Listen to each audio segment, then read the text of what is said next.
Disclaimer: this course is meant for education purpose only. Neither Udemy nor instructor is responsible for implementation of any hack learned in this course. This course is made with the vision to jumpstart career in ethical hacking. We have demonstrated hacking various things in this course with respective countermeasure. Methods demonstrated in this course are still effective. Organizations are helpless, so white hat hacker are only hope for cyber security. Welcome to A to Z ethical hacking course. In this course, first we will see hacker versus cracker, then types of hacker, steps performed by hacker, working of an ethical hacker. That is basically basics of what hacker is and what basically he do. Then one step further, that is information gathering from whois.com, introduction to Linux, we are going to use Kali Linux operating system, then what is pen testing and all. Then we will see how an ethical hacker earns. A brief introduction of bug bounty, and I will show what all happens in HackerOne. That is basically what is bug bounty and how you can earn thousands of dollars from MNC companies such as Facebook, Twitter, PayPal and many more. Then a brief introduction of virus, worms and trojans and tips to maintain virus-free PC. We will basically create a virus. Then bit further in basics, we will see IP address, changing IP address in all kind of operating system and what an IP means and all.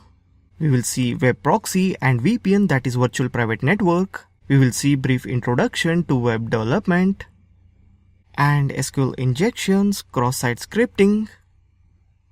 Phishing, in phishing we will see creating phishing page and many more, like how to get password from phishing, and then encryption, key loggers, email hacking, email tracing and detecting fake emails, wireless hacking.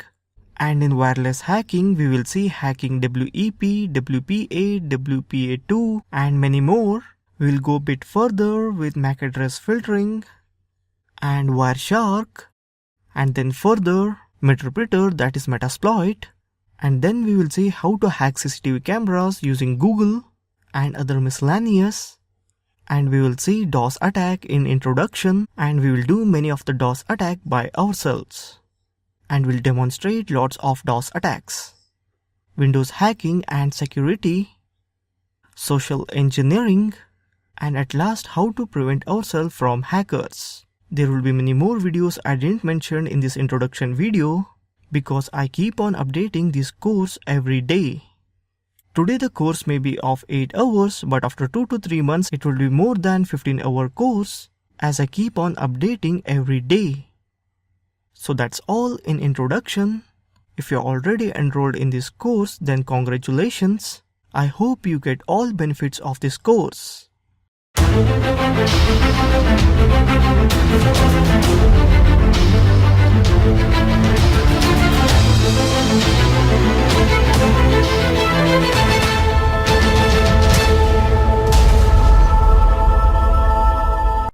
Welcome. In this video we will see hacker versus cracker.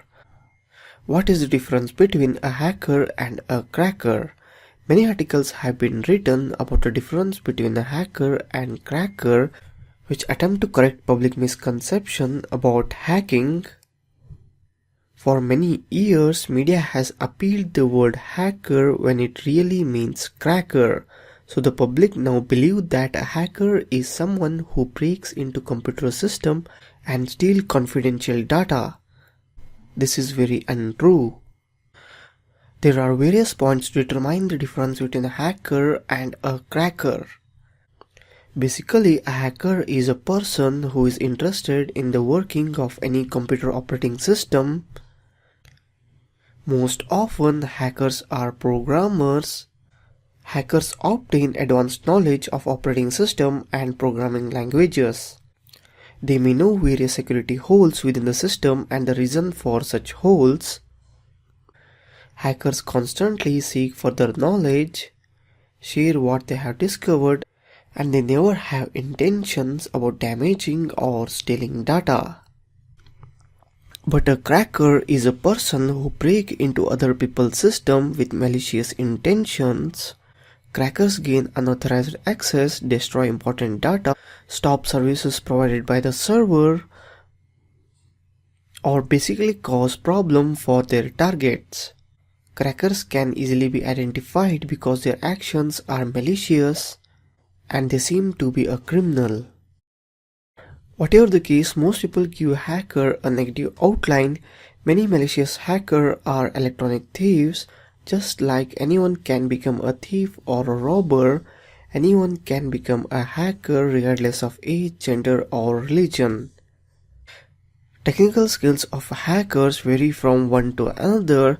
Some hackers use the software available in market and use their social engineering skills, whereas others write software that other hackers depend upon. That's all in Hacker vs Cracker. In next video we'll see types of hacker in depth. That's all. Thank you for watching this video.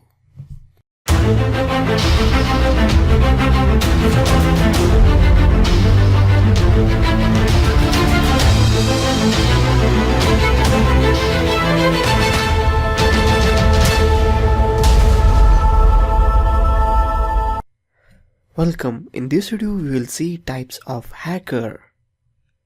Let's see types of hacker on basis of their knowledge.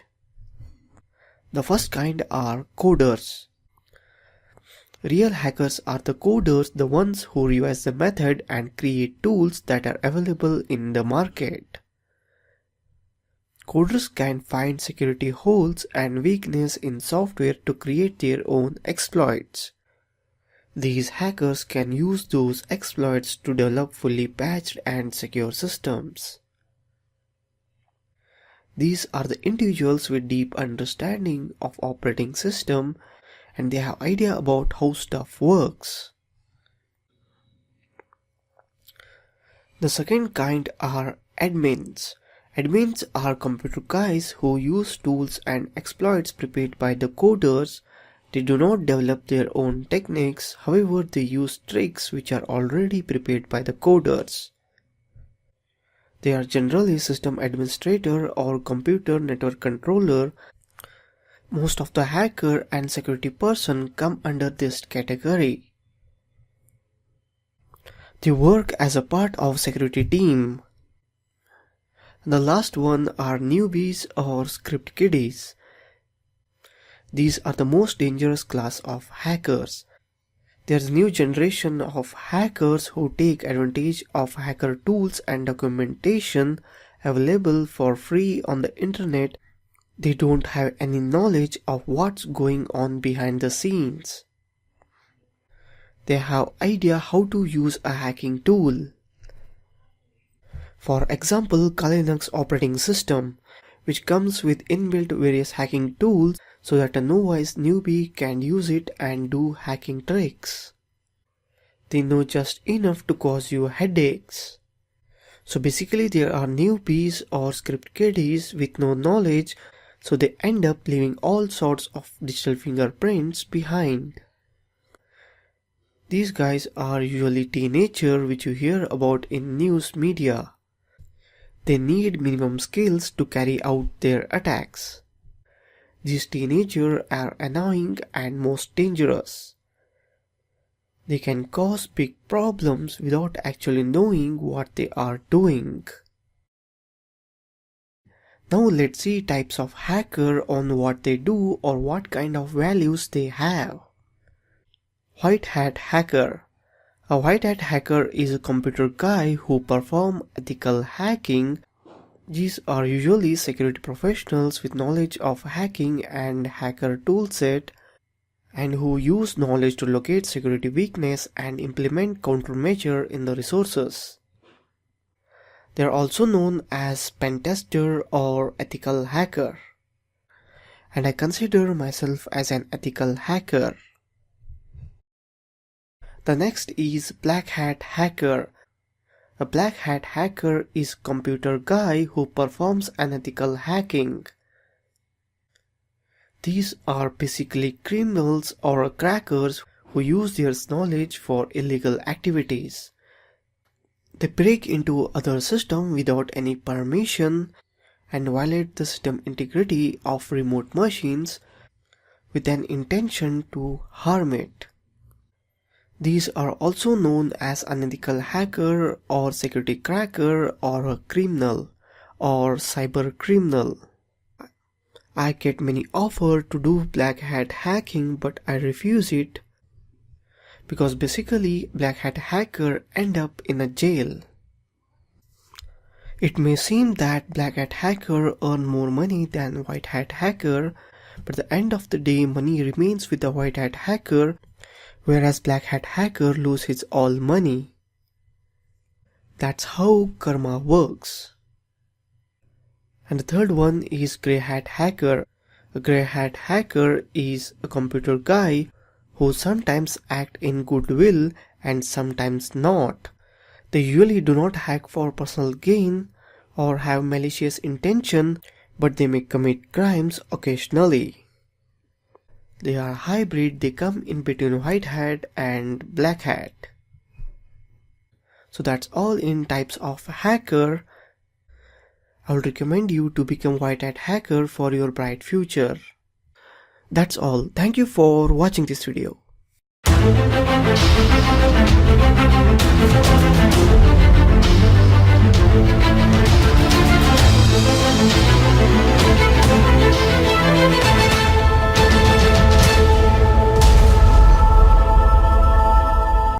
Welcome. In this video we will see steps performed by hackers. These steps are unknowingly performed by a hacker, but anyhow to help beginners I've made a list of them. I have divided into basically 5 steps. First is reconnaissance, then scanning and gaining access, maintaining access, and lastly clearing the tracks. Now let's see all these 5 steps in brief. Step 1. Reconnaissance. Reconnaissance can be described as a pre-attack phase and is a systematic attempt to locate, gather, identify and record information about the target. Step 2. Scanning and enumeration. Scanning and enumeration is considered the second pre-attack phase. This phase involves taking the information discovered during reconnaissance and using it to examine the network. Scanning involves steps such as intelligent system port scanning, which is used to determine open ports and vulnerable services. In this stage, attacker can use different automated tools to discover system vulnerabilities. Third, gaining access. This is the phase where the real hacking takes place. Vulnerabilities discovered during the reconnaissance and scanning phase are now exploited to gain access. The method of connection hacker uses for an exploit can be local area network, local access to a PC, the internet, or offline. Gaining access is known in hacker world as owning the system. During a real security breach, it will be this stage where the hacker can utilize simple technique to cause irreplaceable damage to the target system. Step 4. Maintaining access and placing the backdoors. Once a hacker has gained the access, they want to keep that access for future exploitation and attacks. Sometimes hackers harden the system from other hackers or security personnel by securing their exclusive access with the backdoors, rootkits, and trojans. The attacker can use automated scripts and automated tools for hiding attack evidence and also to create backdoor for further attack. Last 5th step, that is clearing tracks. In this phase, once the hacker have been able to gain and maintain access, they cover their tracks too to avoid detection by security personnel, to continue to use the owned system, to remove evidence of hacking, or to avoid legal action. At present, many successful security breaches are made but never detected. This includes cases where firewalls and vigilant log checking were in place.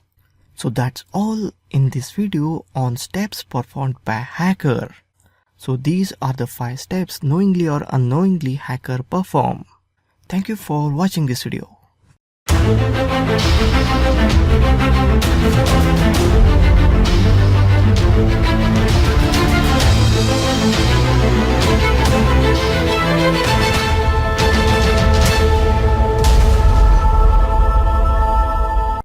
Welcome. In this video, we'll see working of an ethical hacker. There is very thin line between the white hat ethical hacker and the black hat. Sometimes unknowingly you do black hat ethical things and get into trouble. Just keep in mind there is very thin line between the white hat and black hat. Being an ethical hacker or white hat is all about being aware of what you are doing. First, you have to obey the ethical hacking commandments. Every ethical hacker must follow few basic principles. If he does not follow, bad things can happen. Most of the time these principles get ignored or forgotten when planning or executing ethical hacking tests. The results are even dangerous. Like you may end up in jail for 20 years prison punishment. First thing you have to keep in mind is working ethically.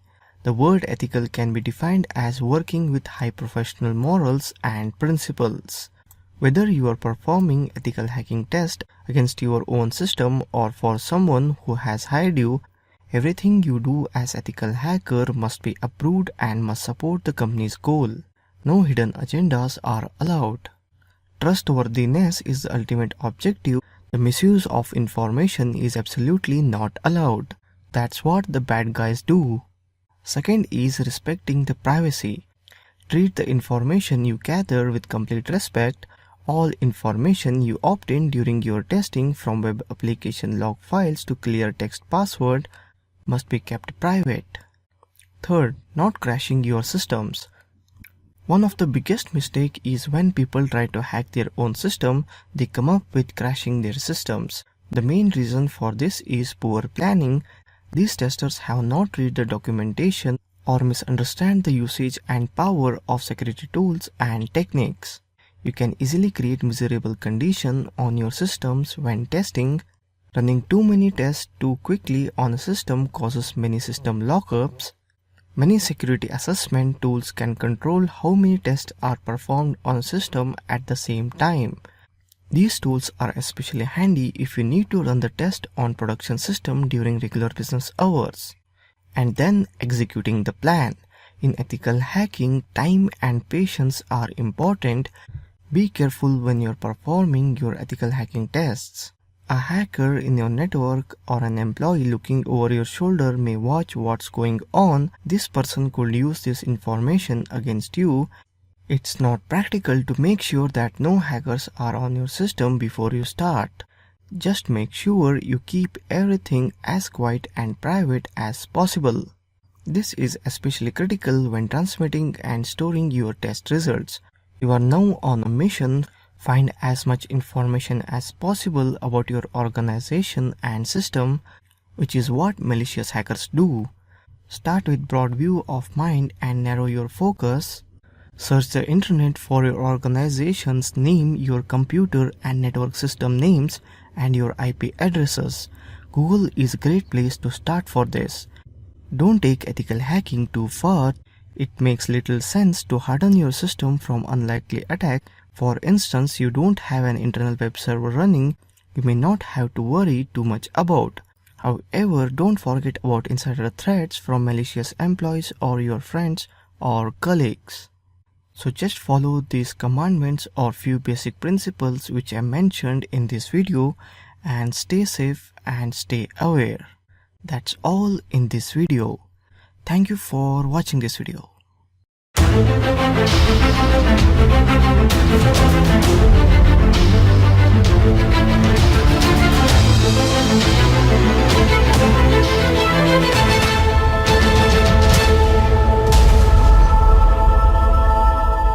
Welcome. In this video we will see information gathering and scanning. Why we basically do information gathering. Information gathering can reveal online footprints of criminal or victim. Information gathering can help investigators to profile criminals. Information gathering can even help you to crack the user password. Sky is limit to imagine what you can do with information gathering. First, we will see information gathering of websites. We need to gather the following information about the website. Who is query to database to get following information: owner of website, email ID used to register domain, domain registrar, domain name server information, and related websites. Now I would like to show what is Whois and how to collect data from Whois. For that, first open up this website whois.domaintools.com. This is how Whois website looks. Now I would like to search for specific website domain which already exists. I'll search for docsaver.in and I'll hit on search. Docsaver.in registrar email is docsaver@mywayonjava.com. Date of creation, date of expiry, the IP address of hosting, location Uttar Pradesh, India. The website is suspended, server type Apache, SEO score is 72%, and the further information: it was last updated on 25th March 2016. At this time, sponsoring registrar godaddy.com, registrar name Sachin Varad, organization name Docsaver, address Dwarka Road, New Villa, city New Delhi, state Delhi, postal code, phone number, and email ID. So here I got lots of information about the owner of docsaver.in. I can use this information to do some hacking. That's all in this video. In next video we'll continue with information gathering. Thank you for watching this video.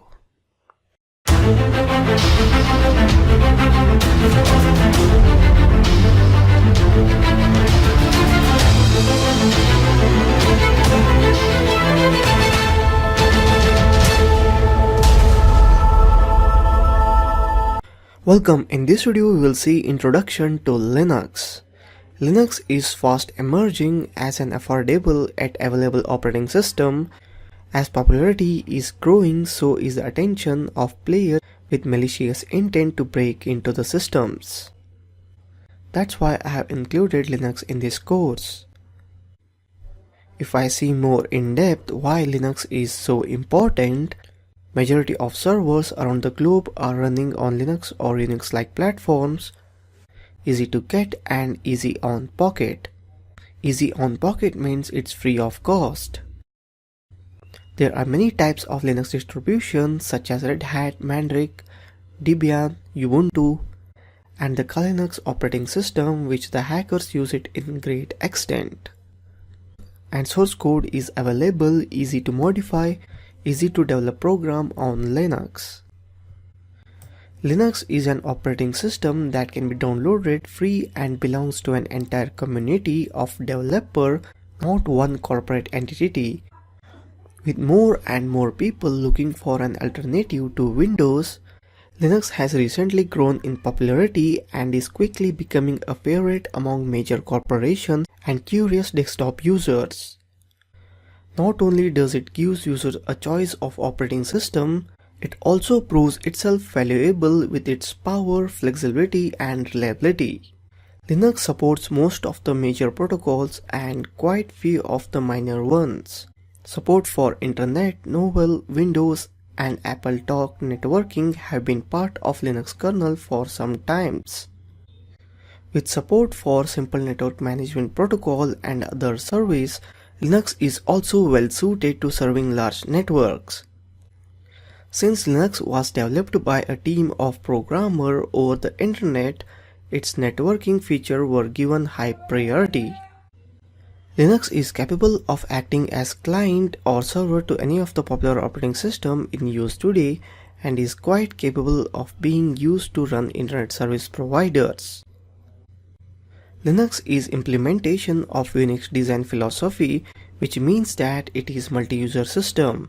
This has numerous advantages even for a system where only one or two people will be using it.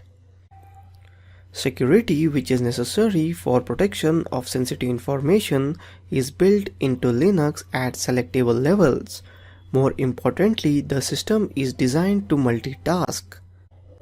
Whether one user is running several programs or several users are running one program, Linux is capable of managing the traffic. Another huge advantage of an operating system is large number of software authors and beta testers. This makes the software testing and refinement process faster and better. Because there is not a lot of commercial software for Linux, most software written for Linux is written because of the authors want to do it, and there is no compromise on quality. Linux is free in two senses. One sense, the Linux consumer is free to modify the system and do anything he or she wishes with it. In another sense, acquiring Linux does not necessarily require any cash outlay at all. There are two very popular methods of acquiring and distributing Linux: FTP and CD-ROM. Most of the major Linux distributions such as Red Hat, Debian are available for free download from several popular sites.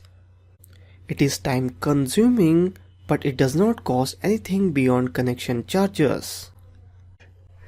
Linux is one of the more stable operating systems available today. This is due to in large part to the fact that Linux has written by programmers who were writing for other programmers and not for the corporate system.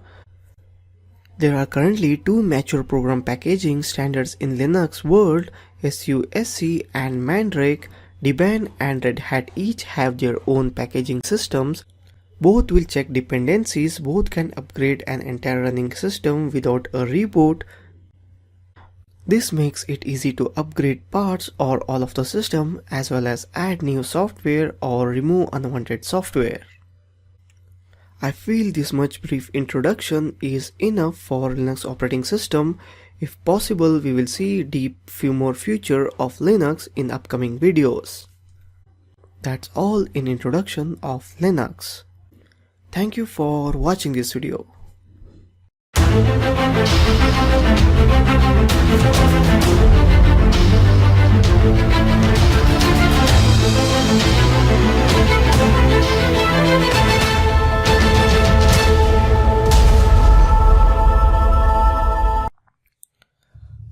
Welcome. In this video we will see pen testing or penetration testing. In the process of becoming ethical hacker, you'll hear the word penetration testing or pen testing a lot. A penetration test is an attack on computer system that looks for security weakness, potentially gaining access to computer's features and data. The main goals of penetration tests are determine feasibility of particular set of attack, identify high-risk vulnerabilities from a combination of low-risk vulnerabilities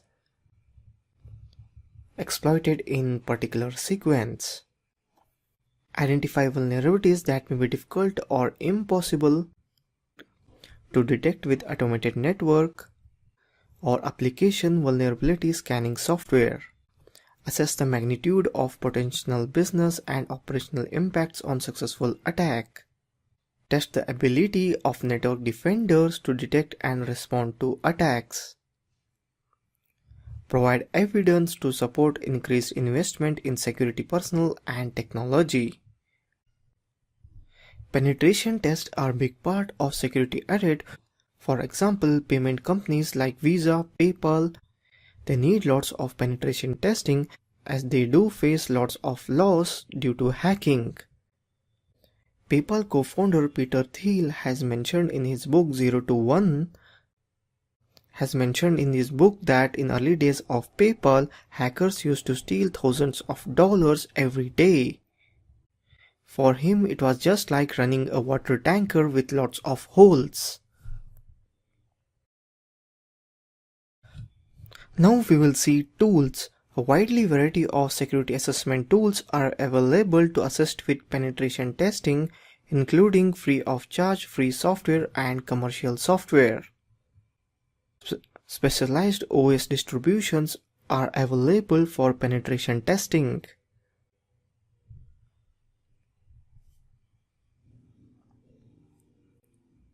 Penetration tester does not have to hunt down each individual tool, as operating system come with all tool inbuilt. Popular penetration testing OS example. There are many penetration testing operating system. The most popular operating system is Kali Linux, which we will use in this course, which replaced Backtrack in December 2012, which is based on Debian Linux. The second most famous is Pento, based on Gentoo Linux. And the third is Wax, based on Slackware Linux.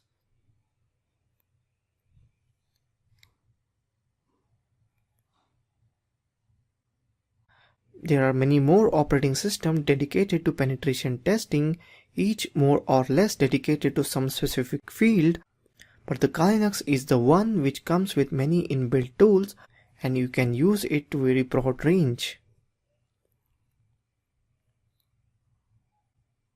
We got even popular software framework for penetration testing like Metasploit project, which we will see in this tutorial in depth, Nmap, W3AF, OWASP-Zap, Burp Suite. Almost all of them and even more we will see in depth in this course. Anderson, who closely worked with NSC, which is government agencies to study system security, has described a general attack sequence in steps. First step is finding an exploitable vulnerability. Second, design an attack around it. Then test the attack. Seize a line in use. Enter the attack. And finally exploit the entry for information recovery. At this stage, I feel this much is enough to know about penetration testing. That's all in this video. Thank you for watching this video.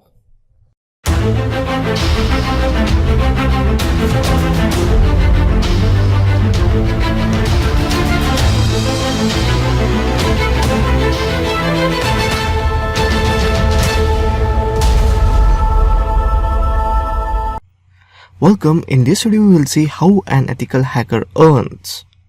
I am specifically mentioning ethical hacker or white hat hacker because I am not going to mention how black hat hacker earns. Because black hat hacker earns millions in few couple of days and they do have lots of risk with that money because they earn it in wrong way or illegal way. So in this video, I'll just mention about ethical hacker or white hat hacker. I'll mention few of the couple of methods which anyone can follow. First method, teaching security and ethical hacking. You can teach a hacking tricks by making a video on it and uploading it on YouTube. For 1 lakh view on your video, you can earn somewhat $50 to $100. Or else you can make a course on specific topic in hacking and make it a tutorial and sell it, like I do on Udemy, Stack Social, Stack Learn and many other portals. Second, contribution to blogs, where you will explain different hacking methods or hacking news. If you have idea about how to earn from blogging, like from earning from display of ads, affiliate sales, etc., just take a course on blogging and combine your hacking skills with that and earn money. It's that simple. Third, writing technical article for security companies. There are a number of security companies who are bidding to attract new visitors on their website. For that, they need an original content, that is an original article, and they are ready to pay for any kind of original article or content you would like to write for them. If you are a good blogger hacker, they will sure approach you to write technical articles for their security company website. Now we'll go bit advanced method. Fourth, selling security vulnerabilities and other studies to security companies or the original company. What I meant from this is, if you found a bug in any software, if you report to any security company, they will pay for you, or else if you report to that company itself only, which owns the software, they will also pay for you. Like for example, take Facebook. If you found any loophole in PHP script of login of Facebook, where it allows user to try a number of password in a row, that is to do brute force on user ID and password, then that is a bug. If you just report it, that is in this way you are exploiting it, that is in this way you are trying a number of password on Facebook, they will pay you somewhat $1,000 to $5,000 for reporting that bug. In the same way, you can report different kind of bugs to different companies. Like for example, if you report Google regarding the Chrome browser, they will also pay for you. The companies like Apple, Google, Microsoft, IBM all have set up a platform where you can go and report the bugs of their software, and they will reward you for it. But many of the hackers, they don't report it to those companies. Instead of that, they report it to security companies who will pay approximately double amount which the original companies do pay. Before, Apple didn't had an platform for an ethical hacker to report any kind of bug, but after FBI incident, where FBI cracked shooter's iPhone with the help of an hacker by paying a hacker up to $1 million, from that incident, Apple got aware of ethical hacker abilities. So now they have a program called Bug Bounty or something like that, where you can report all kind of bugs from booting to operating system and firewall and each and everything.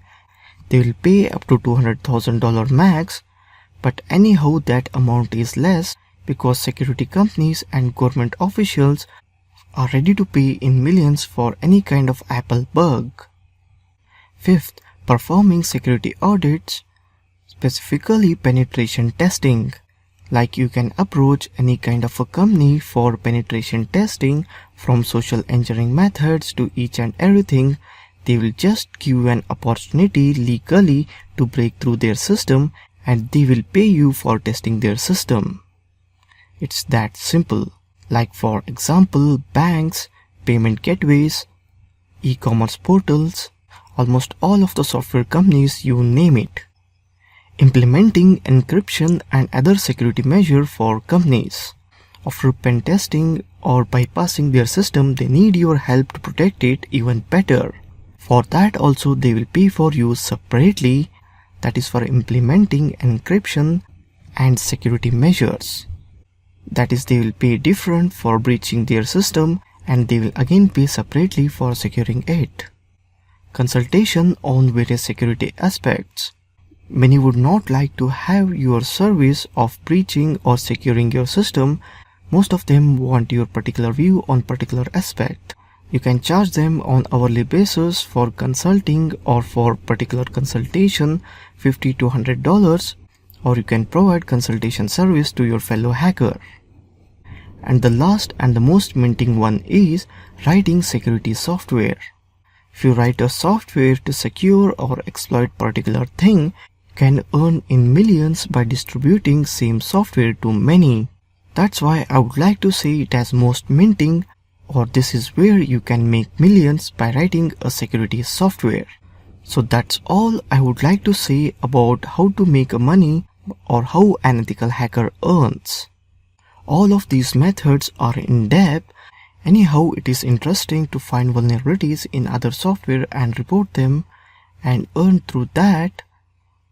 But it's left to you what kind of path you take and which one suits you better. If I make lots of money by teaching security and ethical hacking, and with that I earn by selling security vulnerabilities to security companies. So that's all in this video. Thank you for watching this video.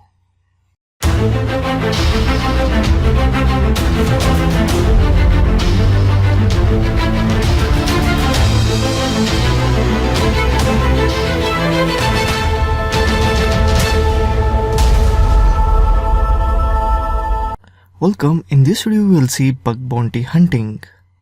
Bug bounty hunting is the act of finding security vulnerabilities in a site and responsibly disclosing it to that company's security team, and they will reward you for disclosing it. So here is the list from Bugcrowd. Visit this URL to get the list of companies which provide bug bounty program. They have made a proper list of all companies who provide reward and who provide Hall of Fame and swag. Almost all big companies like Facebook, Apple are in this list. Right now, to participate in Apple program, you have to get the invitation. Right now, Apple bug bounty program is invite only. Later on, take a look at this list. Many big companies like Tesla Motors, eBay, almost all of the public companies are present here. Almost all of the companies provide reward for finding a bug. Before we see example of how a bug is reported and contacted, let's see the overview of Google Bug Bounty Program. So this is a page of Google Bug Bounty Program. They have written everything related to the program. Let's see Android rewards, like what kind of amount they do reward. So here it is. From a critical bug to a low one, they award from $8,000 to minimum $1,000, and the amount varies on how much information you provide. Like for here example, for a critical bug they will provide $8,000 if you provide bug report, proof of concept, CTS and a patch, and the amount is decreased if you provide CTS or a patch, and the amount is still less when you provide just bug report and proof of concept. Many of them provide bug report and proof of concept because CTS and patch is in the mind of programmer who has written their software. An ethical hacker can't figure out the CTS or patch on what they have written, because ethical hacker will not have any kind of access to the complete program. Further, there is different level of reward depending upon where you find the exploits, which is from $50,000 to $10,000. Now let's see how one has reported a bug to a company and got rewarded. Go to the HackerOne website to this URL. Here you will get a list of disclosed bugs which are already solved by proprietary companies. Left side are the name of the companies and right side are the name of ethical hacker who have disclosed it and got rewarded. Let's see OLX one. This is how a conversation begins. Me and my friend Ikansh have found a severe security bug in your website olx.in. Using this loophole, one can gain full access to user account and perform action like add, edit, delete ads and even delete the account itself. Please find below attached video report and an accompanying PDF report showcase the details of how we performed the attack, what are the possible impacts, and analyze of how easily and fast it can be achieved for many users. So here is a PDF attachment. Let me open it up. Here is the video. I will not open up this video. Let me download the PDF. And so here is in-depth explanation of vulnerability analysis, what all he did, and the attack, impact and proof of concept. And the same thing he has demonstrated in his video. He got reply from OLX security team that is, "Hi, we are deeply grateful for security issue you shared with us. OLX staff will be working on this issue to solve it. Since we just launched our vulnerability disclosure program, we currently not award bounties or cash reward for reported vulnerabilities, but hope to do so in the near future. Could you please provide your full name and a profile you guys would like to link to a social media or HackerOne etc. in our Hall of Fame entry?" He provided the profiles and that's all. It's done. He didn't got rewarded because right now OLX is not rewarding for bug bounty program. So let's see another one which basically rewards. Like for example Pornhub. Yes, for this bug bounty hunting, the bounty rewarded by Pornhub is $1,500. you can see there is a huge list of bugs disclosed every day. Like here you can see on 18th August, somewhat 10 plus bugs were disclosed on different companies, and hackers do earn thousands of dollars every day. Like in this example of HackerOne, the bug was on information leakage of private program. The bounty was $500, and here is the explanation of what was the issue, and it was closed. So that's all about introduction to bug bounty or bug hunting program. Thank you for watching this video.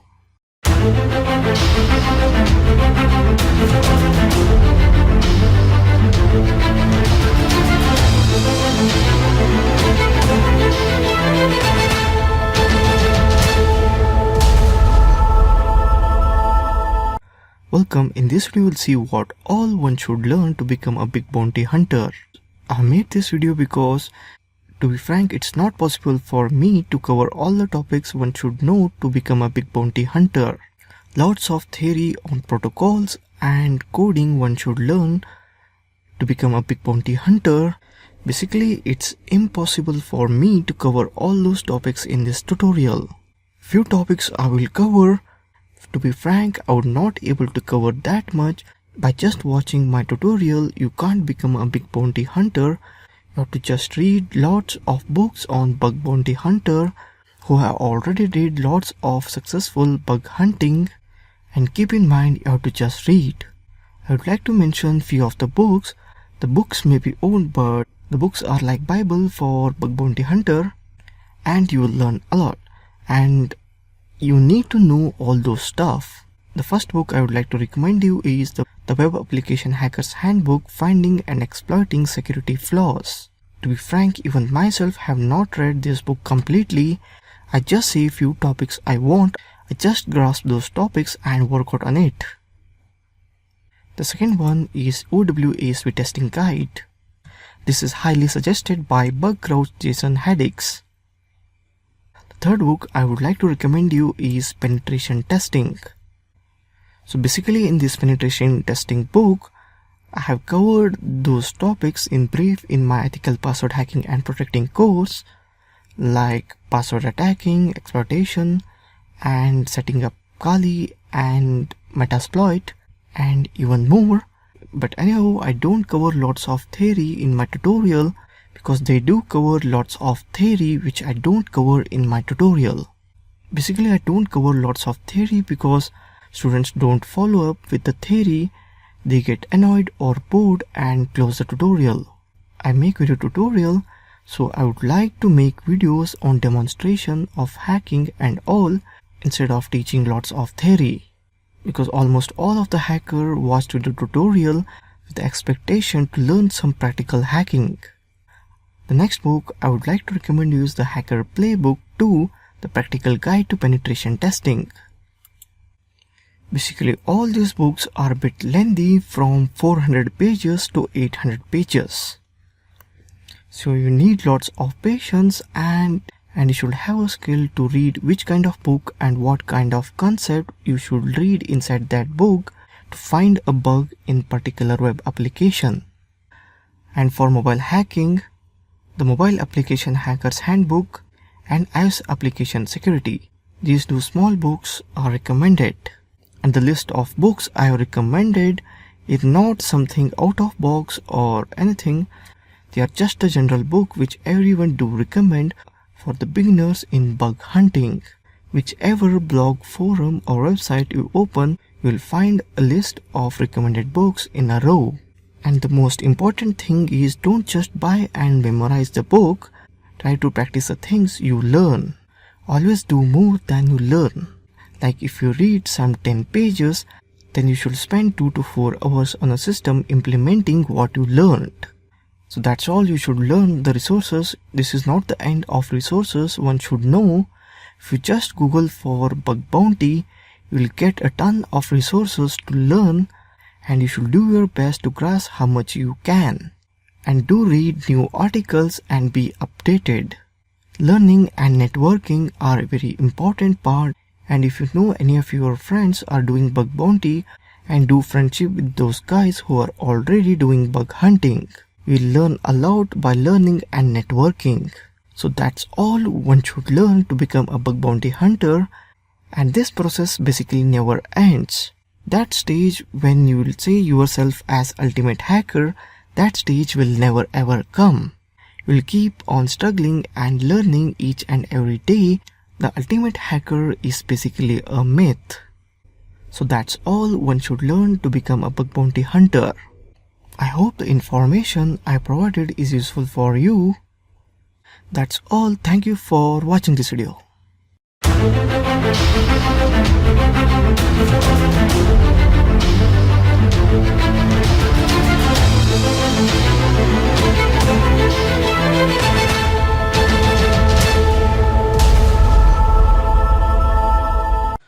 Welcome. In this video we will see installing Kali Linux. Kali Linux is free to download and install like all Linux distributions. The Kali Linux file varies from 1 GB to 3 GB depending upon kind of file you need. There are 4 ways to install Kali Linux. First one is install to hard drive, that is complete hard drive. The second one is installation by partition on hard drive, that is multi-operating system. You can even run Windows OS as well as Kali Linux while choosing the operating system while booting. Third one is make it bootable by DVD or a pen drive. The fourth one and last one is running on virtual machine such as VirtualBox or WMAware. We will see all these 4 methods step by step in depth. If you are a newbie and have no idea you are doing this all for the first time, I will recommend you to boot it live from a DVD or a pen drive instead of installing it on a hard drive. What happens in a live boot is you can plug in the pen drive or DVD and reboot the system to get into the Kali Linux operating system. When you shut down and remove the pen drive or DVD, the operating system will be gone and no data will be remaining. It is one of the most easy way to try the Kali Linux operating system without getting into any trouble. And you can utilize the full power of Kali Linux by accessing all the adapters in your system. Using virtual machine is also safe, but the drawback is you cannot utilize the full power of Kali Linux. You have to connect wireless card and many other card through USB dongle to utilize those drivers. If you are just starting with Kali Linux and have no previous idea of Linux operating system, then I will recommend you to start with the boot DVD or pen drive. If you have previous experience with Kali Linux, I will suggest you to choose whichever you feel comfortable. It's all about personal option and depends upon your experience. That's all in this video. In next video we will see boot from DVD. Thank you for watching this video.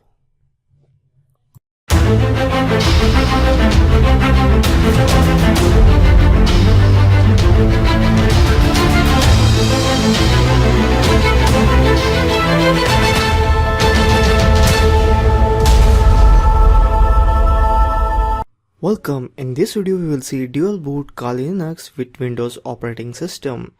It may be Windows 7, 8 or 10.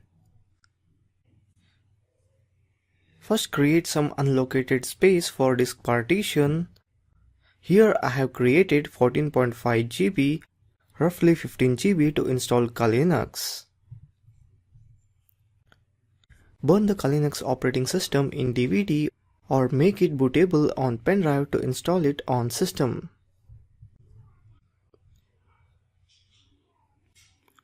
I have already inserted DVD of Kali Linux operating system. Now I will load it. I will select install, that is graphical user interface installation.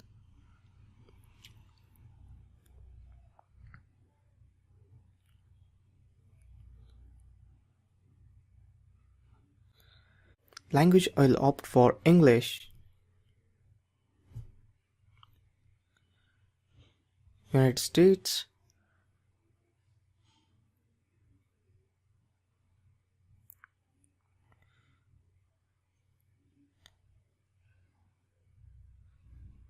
loading starts from CD. I'll just fast forward this video to save time for you. Detecting network hardware. Configuring the network.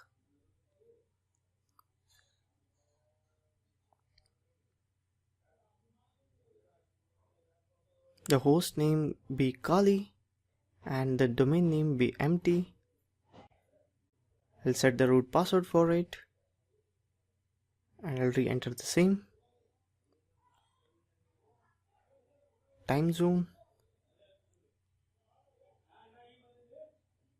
Detecting the disk. Partition disks. Loading. Starting up the partition. I'll opt for manual partition.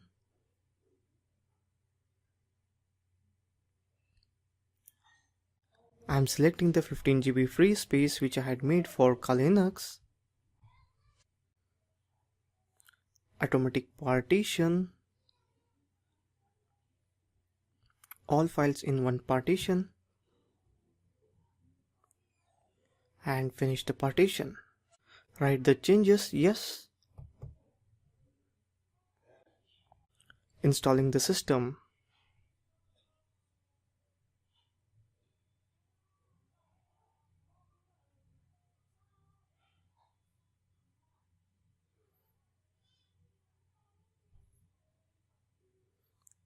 Use a network mirror, yes. Proxy, just leave it blank.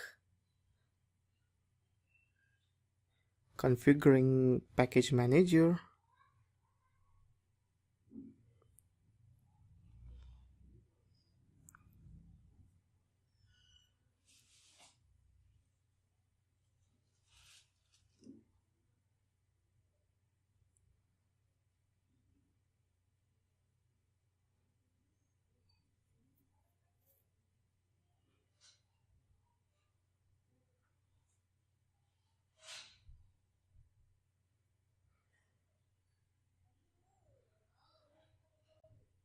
Installing the grub bootloader.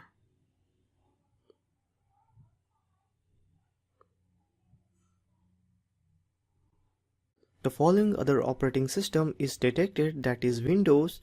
If we install grub bootloader to master boot record, we will have two options to boot, that is one for Windows and other for Kali Linux. So I will opt for yes and continue.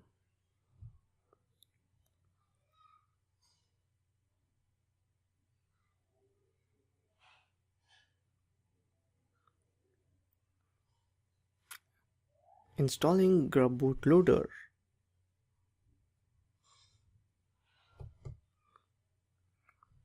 Finishing the installation. Installation is complete.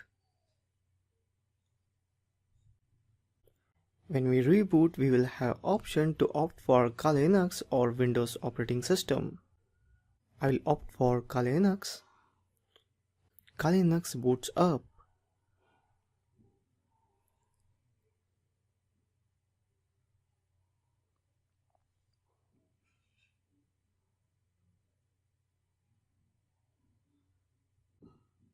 In the same way, you can opt for Windows and boot Windows operating system. So that's all in booting Kali Linux with Windows operating system. Thank you for watching this video.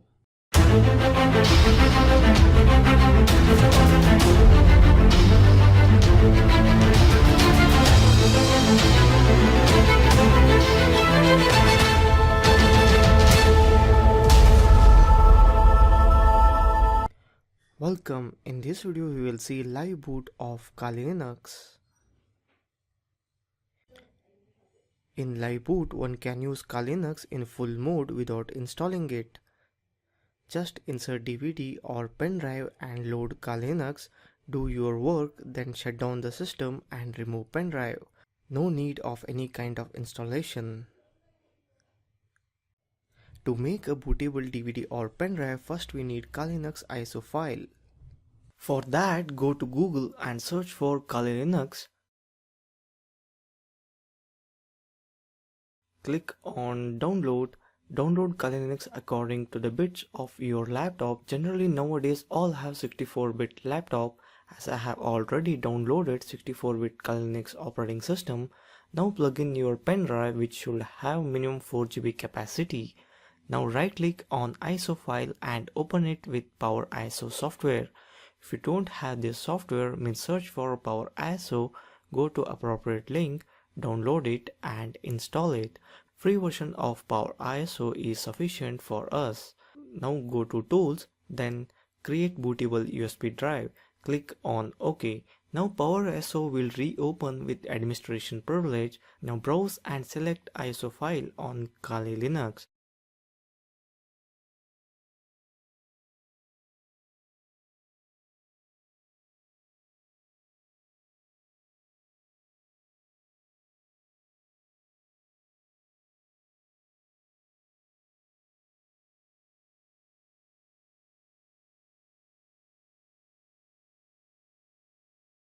Select the pen drive you inserted as destination USB drive and hit on start. In few minutes, bootable USB drive will be ready. When you'll have a bootable USB or pen drive, restart the system. While booting, opt booting from pen drive if you have made a bootable pen drive, else DVD if you have a bootable DVD. When Kali Linux shows up, opt live option. Operating system will load up. Now you can do your hacking work. When you are done, opt for shutdown and remove pen drive. Operating system will be removed from system. That's all in live boot of Kali Linux. Thank you for watching this video.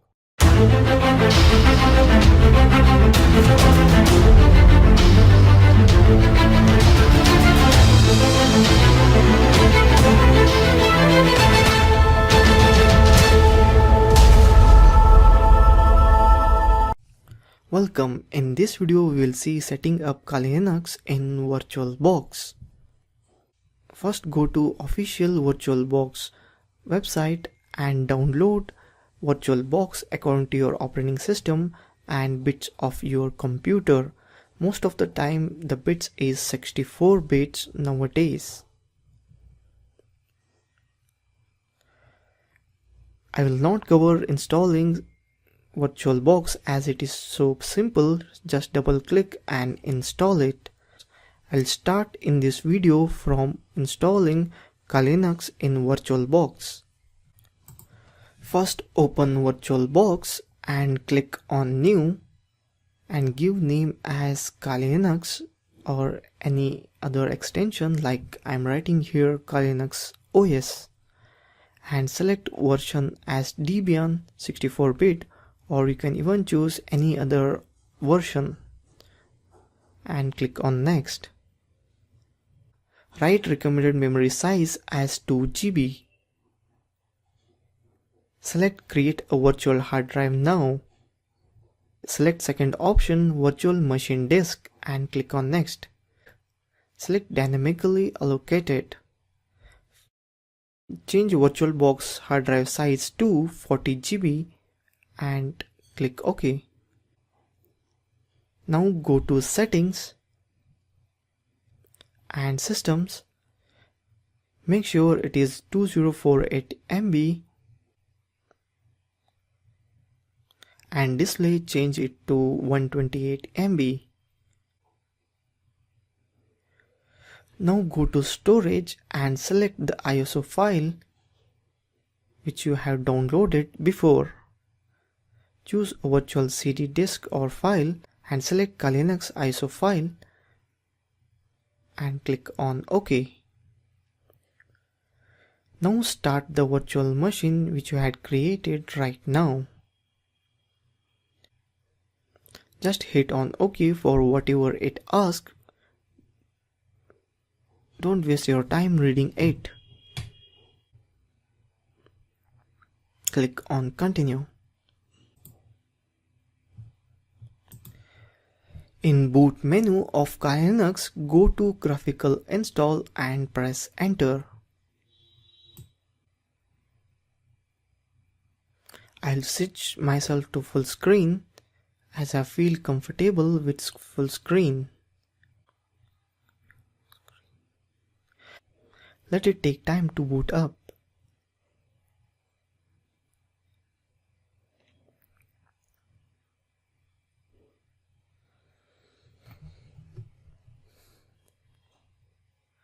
I'll select my language as English and click on continue. I'm from India, so I will select India. The key map I want is American English.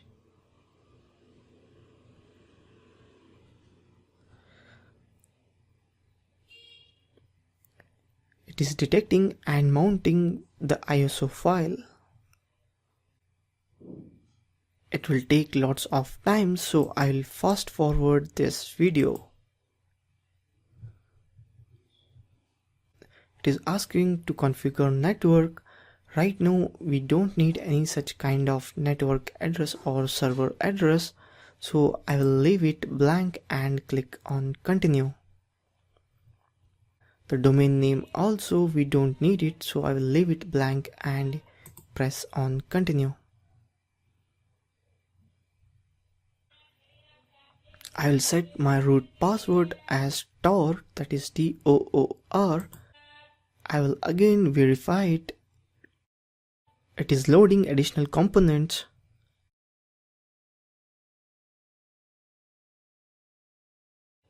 I will use guided use entire disk and click on continue.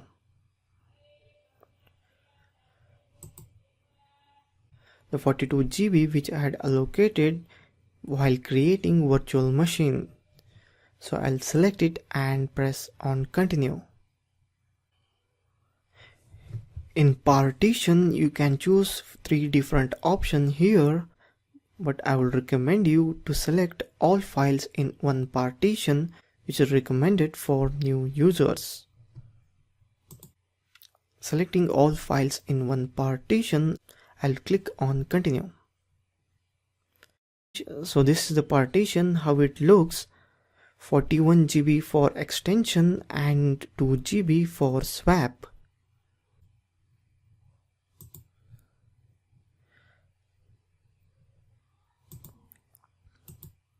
Now I will select finish partitioning and write changes to disk and hit on continue. It asks again permission, so select yes and click on continue. The partition formatting starts.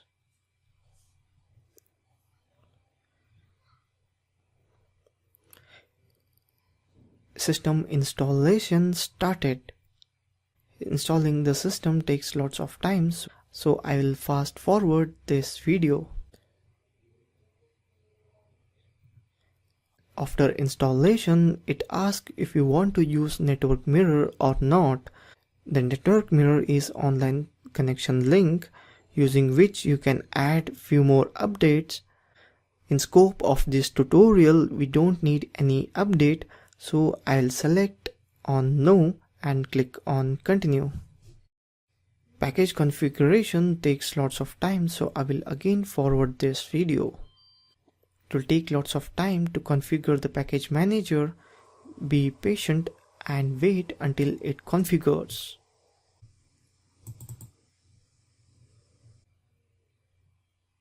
The configuration is over. Now I have to select the option for install the grub bootloader to the mast boot record. The setup didn't found any other operating system, so it is asking to make this operating system master boot. So I'll select it as yes and click on continue. Installing grub bootloader takes lots of time, so I'll fast forward this video. Installation is complete.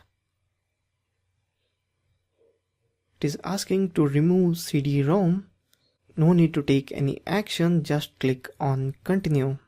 Finishing the installation. It will again take lots of time, so I will again forward this video. After completion, it will open with welcome to Grub. The operating system will load up, that is Kali Linux. Choose first option. Second option is recovery option. You have to use it when the system crashes. Decompressing Linux. Booting the kernel. It will take few seconds for Kali Linux to load up. I will select other and write username as root and password as tor, which I had set it up before. So now we have successfully installed Kali Linux in VirtualBox and Kali Linux is running now.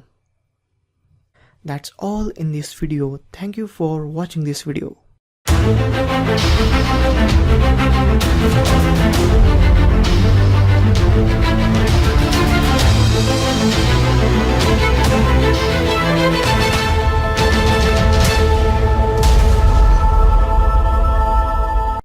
Welcome. In this video, we'll see a brief introduction of virus, Trojan, worm, malware, hoax, and antivirus. Virus: a program which modifies certain files that are designed to replicate on their own. Viruses may or may not have a payload. Payload is basically a set of instructions that may be executed only under certain conditions, such as particular date each year or after so many file infections. These instructions can range anywhere from displaying a message on the screen to reformatting your hard drive or otherwise disabling your system. All viruses, destructive or not, will rob your system of computing resources and have the potential of interfering with the normal functioning of your system. Trojan: named for Trojan horse from ancient Greek history, these programs are installed on a system by an unsuspecting user, either thinking that he or she is running some other type of program, like computer game, or as a result of some other activity such as reading an attachment to an email message. Once installed, such programs may allow others to access and virtually take over the system across the network. Other Trojans may be set up to automatically send mail messages or other network traffic, while the system owner is unaware of what is going on. Worm: a software program that is able to replicate itself, spreading from one computer to the next, which uses the network, usually email, to send copies of themselves to other systems. While not currently as common as viruses, they are not growing threat. Like viruses, they take up computer and networking resources and generally causes problem for all systems they infect. Malware: many malicious programs, often referred to as malware, exhibits qualities of a virus, a worm, or a Trojan. It can manifest with characteristics of two or all three program types. For instance, the virus known as Melissa, reproduced on a user system as a virus, used email to send itself to other system as a worm, and depended on users of those systems to read the email, thus behaving like a Trojan. Hoax: these are email messages or ads that either warn the recipient of an impending virus or other disaster, or promises recipient of some reward if he or she would only forward the message to everybody they know. In most cases, there is no basis to this warning or giveaways, and the message itself becomes a type of virus, and each of those people replicate it and passes it on. Most antivirus programs are not designed to detect hoax, Since they do not attempt to replicate or damage systems on their own, they just depend on the individual to do that for them. The last one is antivirus. Programs that are designed to detect and remove or disable most viruses. Once properly installed, this program can scan your system for viruses and in most cases remove them from your system. But some types of viruses cannot be removed except by deleting the infected files and replacing them with uninfected copies. These programs then remain on the system to automatically scan incoming files for new viruses. Unfortunately, it has been estimated that some 100+ viruses or variations of existing viruses are released each week. In upcoming part of course, we will see more about viruses which an ethical hacker should know about. That's all in this video. Thank you for watching this video.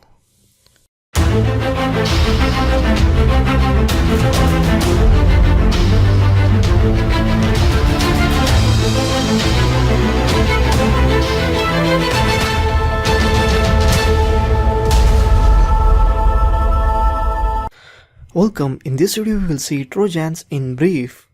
We'll understand the concept of Trojan, dangers created by Trojan, how do they destroy you and your data, how many types of Trojans are there, how Trojans are attached behind other applications, and finally the most important, detection of Trojan on your computer and prevention to safeguard your system and your data. First, let us understand the concept of Trojan. A Trojan is a malicious program misguided as some very important application. Trojans come on the back of other program and are installed on system without the user's knowledge. Trojans are malicious piece of code used to install hacking software on a target system and aid the hacker in gaining and retaining access to that system. Trojans and their counterparts are important pieces of hacker's toolkit. Trojan is a program that appears to perform a desirable and necessary function because of hidden and unauthorized code, performs function unknown and unwanted by the user. These downloads are fake programs which seems to be original application. It may be a software like monitoring program, system virus scanners, registry cleaners, computer system optimizer, or they may be applications like songs, pictures, screensavers, videos, etc. You just need to execute that software or application. You will find the application running or you might get an error. But once executed, the Trojan will install itself in the system automatically. Once installed on the system, the program then has system level access on the target system where it can be destructive. They can cause data theft and loss and system crashes or slowdowns. They can also be used as launching point for other attacks against your system. Many Trojans are used to manipulate files on the victim computer, manage processes remotely. Now we will see different types of Trojan. First one is remote administration Trojans. These are remote access Trojans which are used to control the victim's computer remotely. Second one is data stealing Trojans. Data sending Trojans which compromise the data in the victim's computer, then find the data on computer and send it to the attacker automatically. Third, security disabler Trojan. Security software disabler Trojans which are used to stop antivirus software running in the victim's computer. In most of the cases, the Trojan comes as remote administration tools which turns the victim computer into a server which can control remotely. Once a remote access Trojan is installed in the system, the attacker can connect to the computer and can control it. So this was in brief about Trojan. That's all in this video. I hope you got to learn something more about Trojan. That's all. Thank you for watching this video.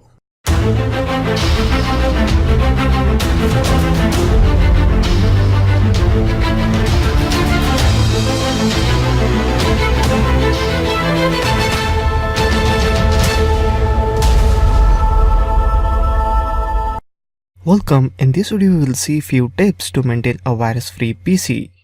Not just PC, it applies to even Mac, Android and iOS. Email is one of the common ways by which your computer can catch a virus, so it is always recommended to stay away from spam. Open only those emails that has its origin from trusted source, such as those which comes from your contact list. If you are using your own private email host other than Gmail, Yahoo and Hotmail, then it is highly recommended that you use good anti-spam software. And finally, never click on any links in the emails that come from untrusted source. Be careful about using MS Outlook. Outlook is more susceptible to worms than other email programs unless you have efficient antivirus programs running. Use Pegasus or Thunderbird by Mozilla or web-based programs such as Hotmail or Yahoo. Never open or download any email attachment that come from untrusted source, if it is a picture, text or sound file. If you really want to download or open it, first scan it before opening it. As we all know, internet is the main source of all malicious programs, including viruses, worms, trojans, etc. In fact, internet contributes to virus infection by up to 80%. So here are tips for safe surfing habits. Don't click on pop-up window that announce a sudden disaster in your city or announce that you have won an hourly prize. They are the ways to mislead internet users and you should never trust them. You can also use those pop-up blocker to automatically block those pop-ups. USB pen drives are another common way by which viruses spread rapidly. So it is always a good habit to perform a virus scan before copying any data onto your computer. Never double-click the pen drive to open it. Instead, right-click on it and select the option Open. This is a safe way to open a pen drive, because usually one can program to deploy a virus by a double click on pen drive. So go for right click and select open option. Most of us use search engines like Google to find what we are looking for. It is quite obvious for a malicious website to get listed in the search results. So to avoid visiting those untrusted malicious websites, you can download and install EVG Link Scanner or any other company's link scanner, which are basically freeware. This tool can become very handy and will help you to stay away from malicious websites. Install a good anti-spyware program that operates against internet malware and spyware. For Mac and iOS and Android and Linux, there is no need to install. I would like to recommend only for Windows user. Even Mac, Android and Linux user can try it. Anti-spyware for those operating systems are available, but in my point of view it makes no sense. I would like to recommend just for Windows users. Install good antivirus software and keep it updated. Also perform full system scan periodically. It is highly recommended that you turn on the automatic update feature. This is the most essential task to protect your PC from viruses. If PC security is your first option, then it is recommended that you go for shareware antivirus software over the free ones. Most of the antivirus supports the auto protect feature that provides real-time security for your PC. Make sure that this feature is turned on. And I would like to again remind that the antivirus software is necessary for Windows operating system and not at all necessary for Mac, Android and iOS users. Not use disk that other people gave you even from work. The disk could be infected with the virus. For prevention, you can run a virus scan on it to check it out. Set up your Windows Update to automatically download patches and upgrades. This will allow your computer to automatically download and update your operating system, because these updates fix security holes in both pieces of software. While you download file from untrusted website or source such as torrents, Make sure that you run a virus scan before executing them.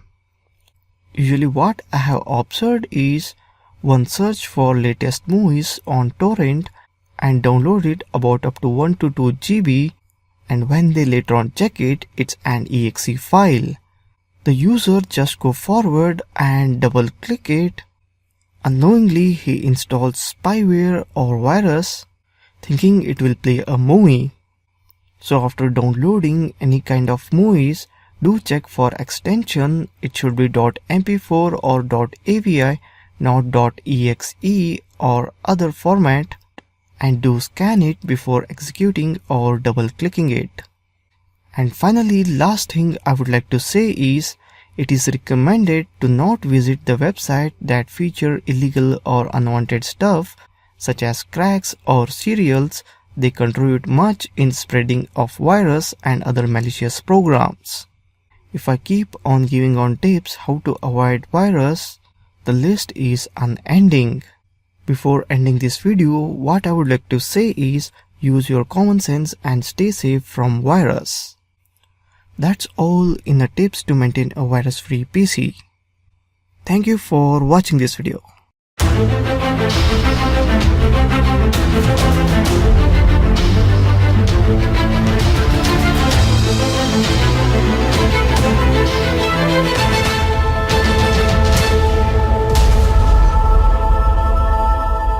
Welcome. In this video we will see viruses according to operating system.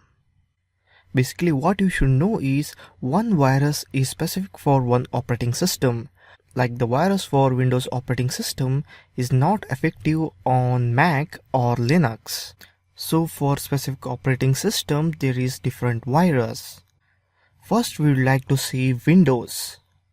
As most of the users use Windows nowadays, as a Windows laptop is very cheap compared to Mac, so usually most of the people end up with Windows operating system. The problem with Windows is that it has lots of viruses and the company too sells the antivirus software to tackle it. And in some cases, many antivirus companies are itself creating virus to make more profits. So in the race of money, the users are left behind.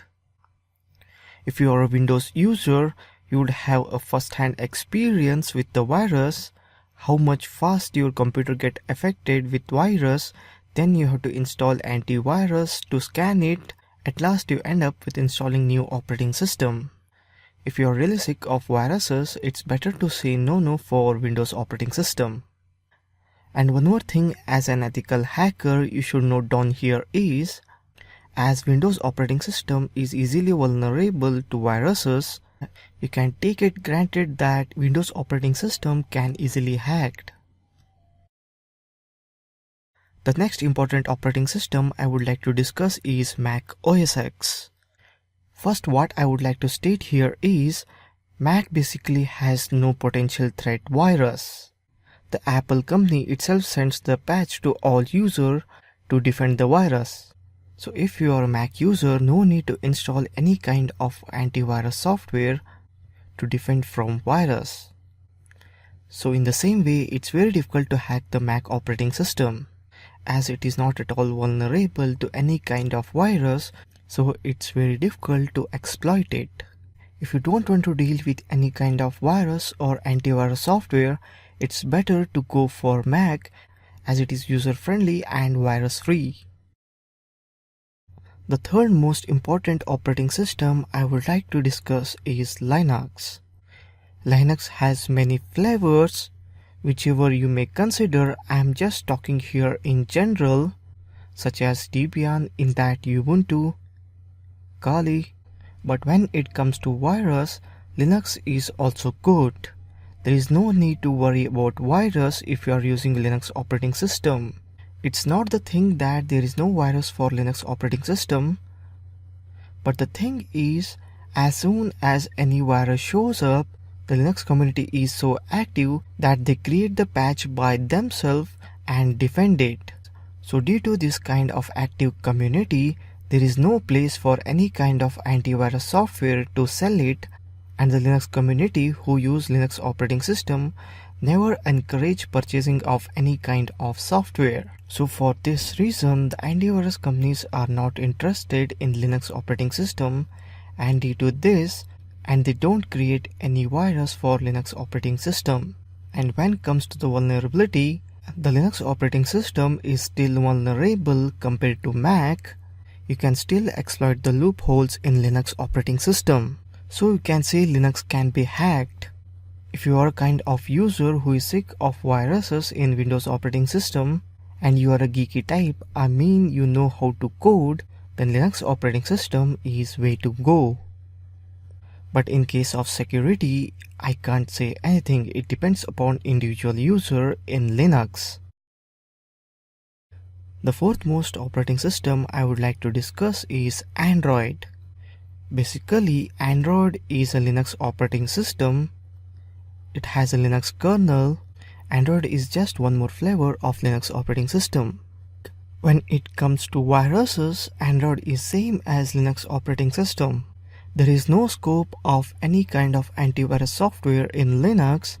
Anyhow, you can find antivirus software in Play Store, but those software basically makes no sense in defending virus. In Android, we can take it granted that there are no virus for Android operating system. If any virus shows up, they release the patch with new operating system. As we all know, Android releases new operating system every 2 quarters or every 6 months.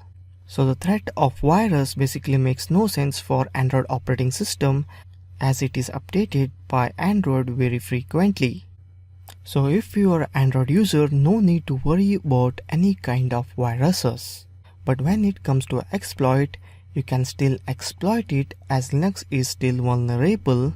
If you are a hacker who know how to code, you can create an app which acts as an exploit. If you are a hacker with coding skills, you can easily create an Android app which acts as exploit for Android operating system. You have to just compel the user to install that app and you are done.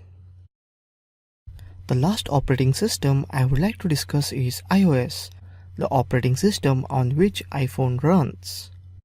When it comes to virus, iPhone's iOS operating system is as secure as Mac OS X.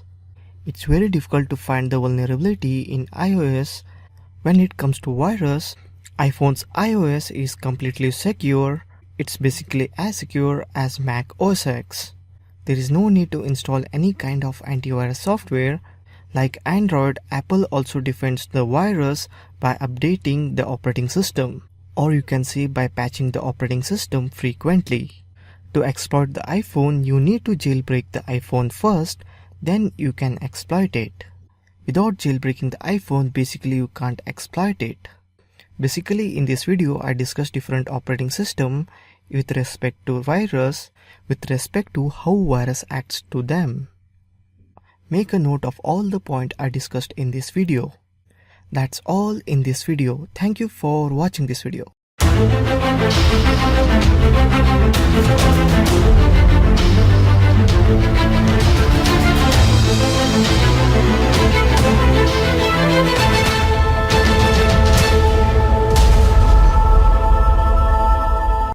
Welcome. In this video, we'll see how to create a harmless or a fake kind of virus. First, open up Notepad. As I already installed Notepad++, I will open that. If you don't have Notepad++, you can even use just Notepad, which comes with Windows as inbuilt. If you go in all programs, you will sure find it. I'll hit on New. I'll just paste the code. What this code basically does is, it will pop up a message box and within few seconds the Windows will shut down. That's all it does. The message I want to show up here is, virus has attacked your system. Inside Amit, I will save it as play online free games, and I'll extend it as .bat, and I'll save as all types. That's it. I will close it. Now I will create a desktop shortcut for it. For that, I will right click, go to New, Shortcut, type the location of the file. I'll just browse it to where I had saved. Inside Amit, play online free games. Next. So this is the name I want. I'll hit finish. So here I have a shortcut for it, but the icon is not attractive. I don't think by seeing this icon anyone will double click. So to change the icon, I'll just right click on it and go to properties. In properties, change icon. Okay. The icon I want, there are so many a number of icons here. I can opt for whichever I want. I'll opt for this green tree and hit apply and OK. So this is how that looks. Play online free games. If anyone double click on it, the windows will shut down within few seconds. So now the victim comes and double click on play online free games. The message box appears as virus attacked, and within few seconds it will shut down. It takes basically 6 seconds. It depends upon how much seconds you write there in that notepad. Depending upon that, it will shut down. So that's all. The Windows will be not affected by it. It will just shut down the system. You can restart it again. So this was basically harmless. I got another one example which is dangerous. That is this one. If you put these codes in notepad and save it as .bat file and run it by double clicking it, it will corrupt your C drive or basically format your C drive. I would not recommend you to do this code. For learning purpose, just do that shutdown which I demonstrated. No need to try this one. So that's all in creating harmless virus. Thank you for watching this video.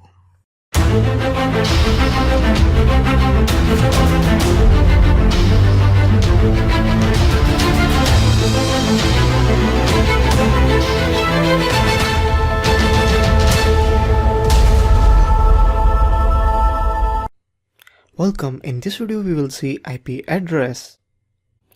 If you want to become a hacker, it's very important to understand IP address. IP stands for Internet Protocol Address.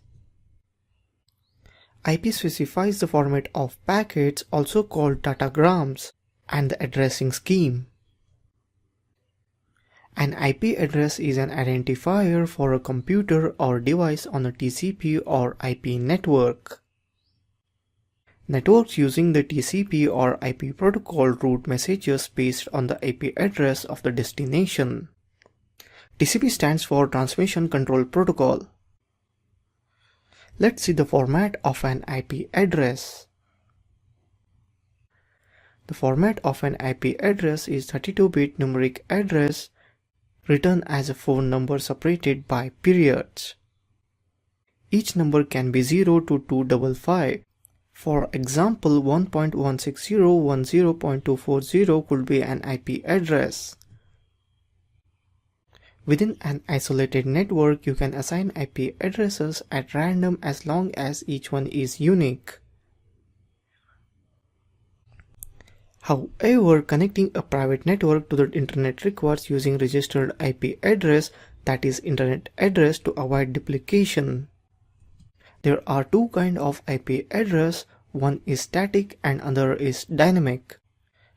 An IP address can be static or dynamic. A static IP address will never change and it is permanent internet address. A dynamic IP address is a temporary address that is assigned each time a computer or device accesses the internet. The phone number in IP address are used in different ways to identify a particular network and a host on that network. 4 regional internet registries, ARIN, RIPENCC, LACNIC, and APNIC, assign internet addresses from the following 3 classes. Class A supports 6 million hosts on each of 126 network. Class B supports 65,000 hosts on each of 16,000 network. Class C supports 254 hosts on each of 2 million networks. The number of unassigned internet addresses is running out, so a new classless scheme called CIDR is gradually replacing the system based on class A, B, and C, and is tied to adoption of IP version 6. In IP version 6, the IP address size is increased from 32 bits to 128 bits. If you want to know what is your current IP address, to view your IP address, you can use the ipconfig, the command line tool. ipconfig displays all current TCP or IP network configuration values and refreshes dynamic host configuration protocol and domain name system settings. In Windows, to launch command prompt, go to Start, All Programs, Accessories, Command Prompt, or just search for CMD. Type ipconfig and press the enter. You can see your IP address. The most simplest way to know IP address is using Google. Just type what is my IP address. In search result, it will give your IP address. If you want to study IP address in depth, there is still a lot to learn about IP address. I feel this much is necessary for a hacker to know about IP address. In further videos, we will see how to change IP address, use VPN, proxy to stay anonymous or untraceable, which is very important for a hacker. That's all. Thank you for watching this video.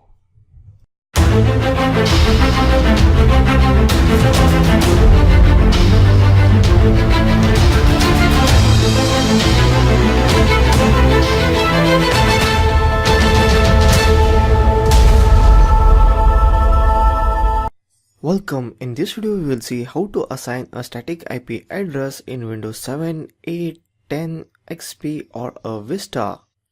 First, I will show it in Windows 7, or you may try the same thing in Windows 8 and Windows 10. Go to Start and search for Network and Sharing. Click and open Network and Sharing Center. When the Network and Sharing Center opens up, click on Change Adapter Settings. This will be the same for Windows 7, 8 and 10.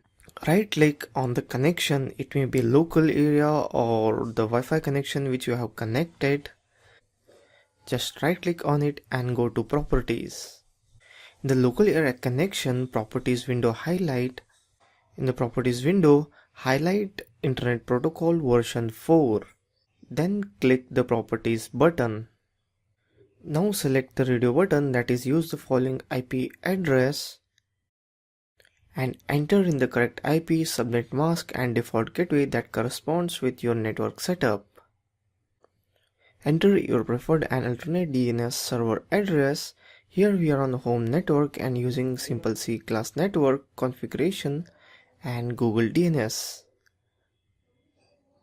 Check validate setting upon exit so Windows can find any problem with the address you entered. When you are finished, click OK.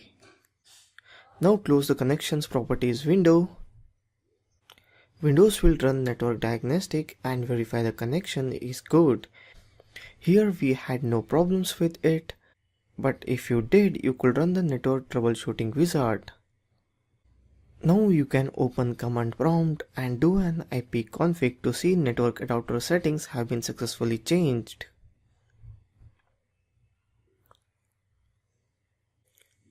In Windows Vista, getting to the correct location is a bit different. Open the Start menu and right click on Network and select Properties. The Network and Sharing Center opens. Click on Manage Network Connections.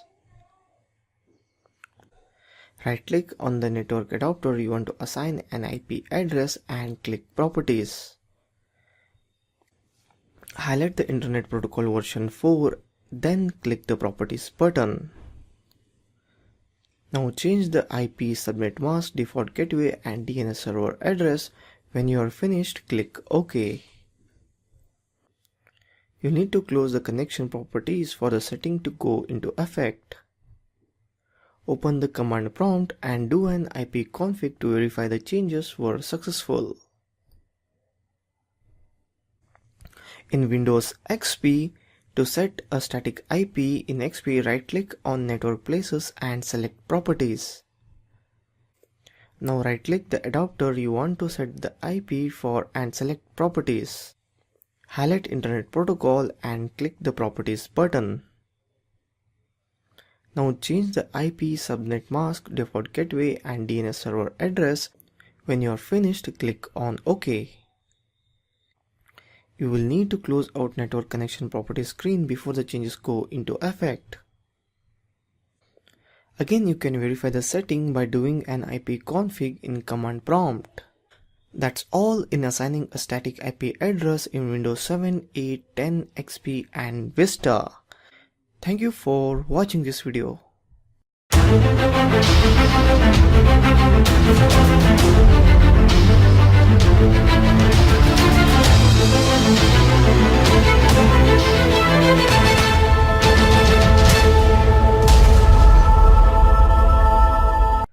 Welcome. In this video we will see changing IP from command line in Linux.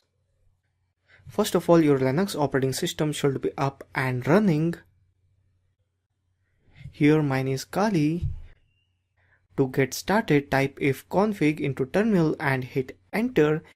You can take a look of IP address here.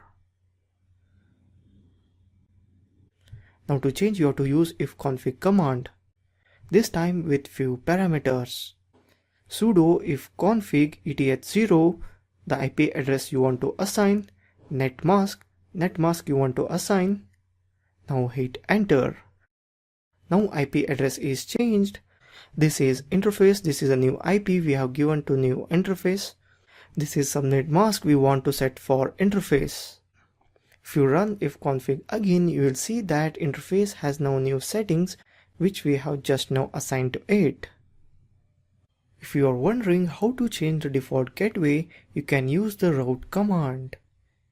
For that, type sudo root add default GW, that is gateway 192.so, which you want as default gateway.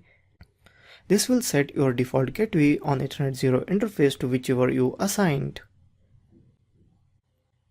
To see new setting, you will need to display the routing table. For that, type route space -n. That's all. Thank you for watching this video.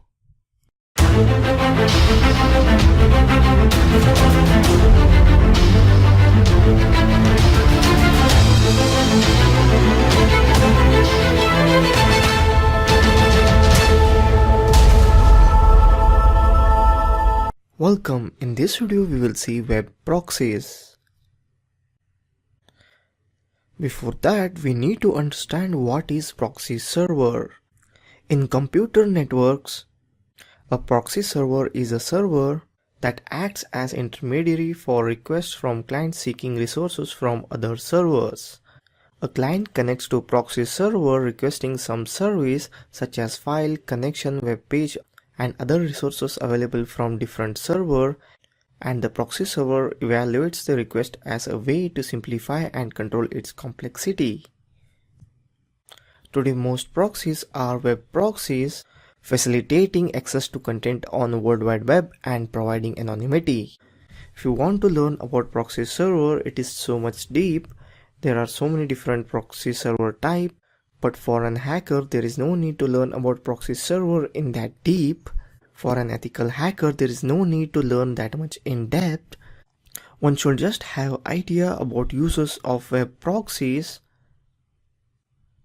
One of the best use of proxy is bypassing filters and censorship.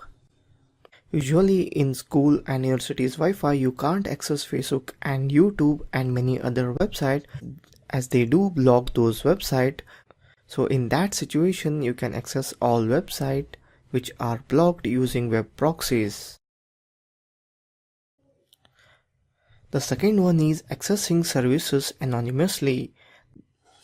If you don't want Google to know what you search for, then use web proxies.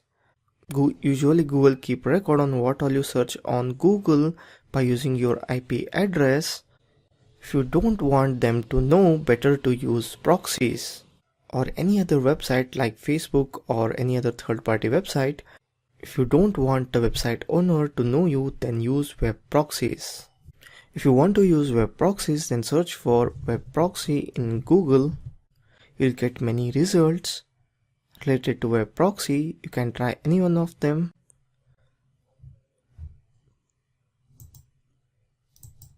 I'll choose this first one.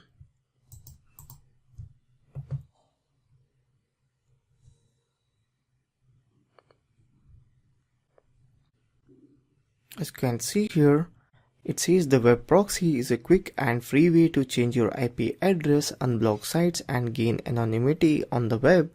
We offer services in multiple countries for you to choose from. And it even says the important disclaimer here is a web proxy neither encrypts your traffic nor gives you real anonymity on the web. So this means that the web proxy provider may sell your browsing history or a data. It means your information is not that much safe here how it was in VPN. Let's open up Facebook using Paris server. The Facebook login page shows up here. I can use Facebook now even when Facebook is blocked in my Wi-Fi network. So that's all about web proxies. This is a cheap alternative to VPN, but it will not keep you complete anonymous. They may still trace you down. So better go with VPN than these web proxies. That's all. Thank you for watching this video.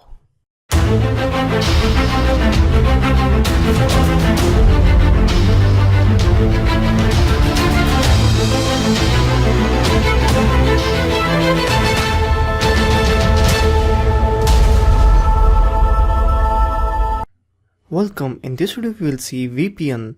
VPN stands for Virtual Private Network.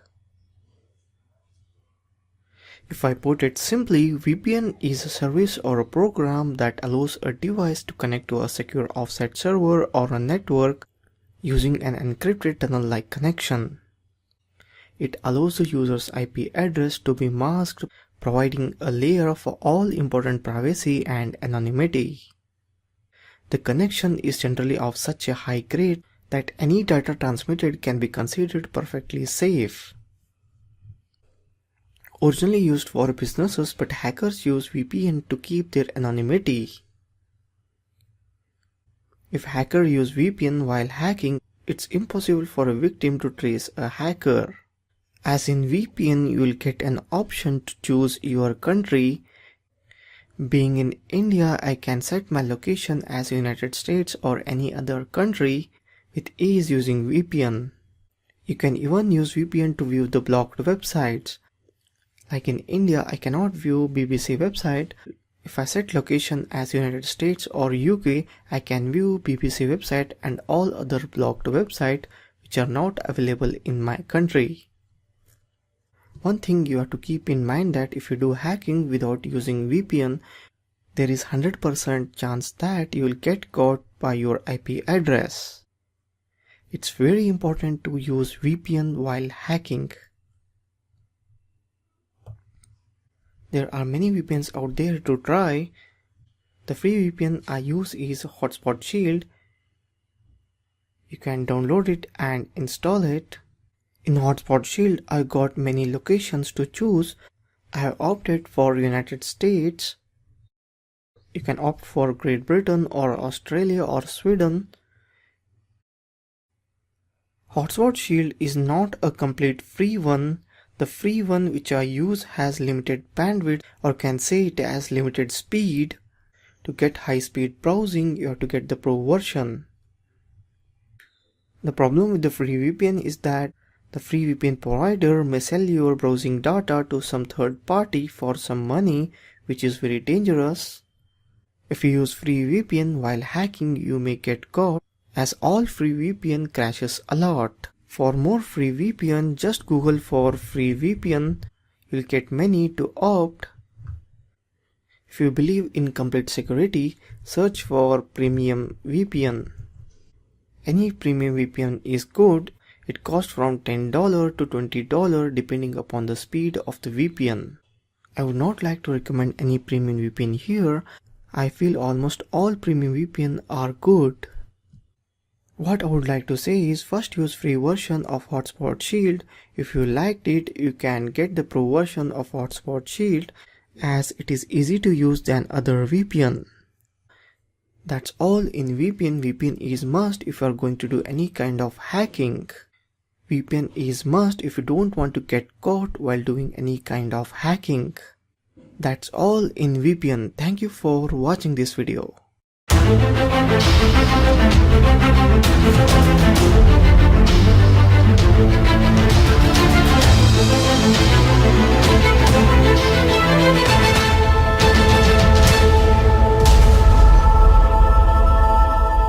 Welcome. In this video we will see web development for hacker.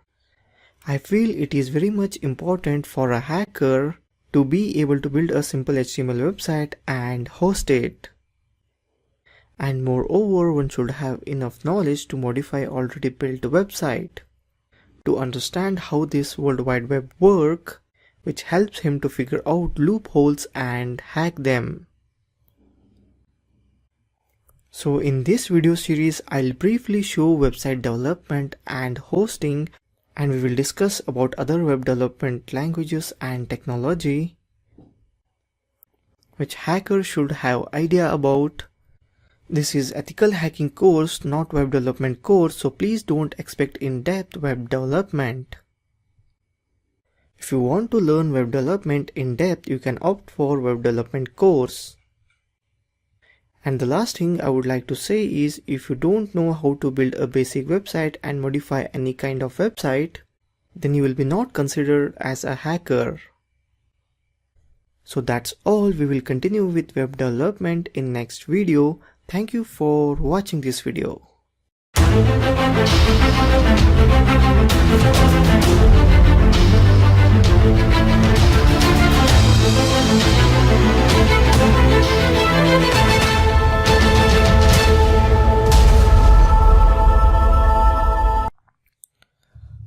Welcome. In this video we will see pen testing or penetration testing. In the process of becoming ethical hacker, you'll hear the word penetration testing or pen testing a lot. A penetration test is an attack on computer system that looks for security weakness, potentially gaining access to computer's features and data. The main goals of penetration tests are determine feasibility of particular set of attack, identify high-risk vulnerabilities from a combination of low-risk vulnerabilities exploited in particular sequence, identify vulnerabilities that may be difficult or impossible to detect with automated network or application vulnerability scanning software, assess the magnitude of potential business and operational impacts on successful attack, test the ability of network defenders to detect and respond to attacks, provide evidence to support increased investment in security personnel and technology. Penetration tests are a big part of security audit. For example, payment companies like Visa, PayPal, they need lots of penetration testing as they do face lots of loss due to hacking. PayPal co-founder Peter Thiel has mentioned in his book 0 to 1 that in early days of PayPal, hackers used to steal thousands of dollars every day. For him, it was just like running a water tanker with lots of holes.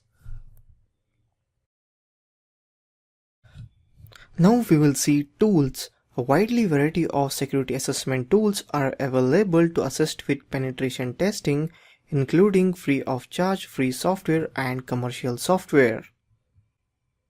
Specialized OS distributions are available for penetration testing.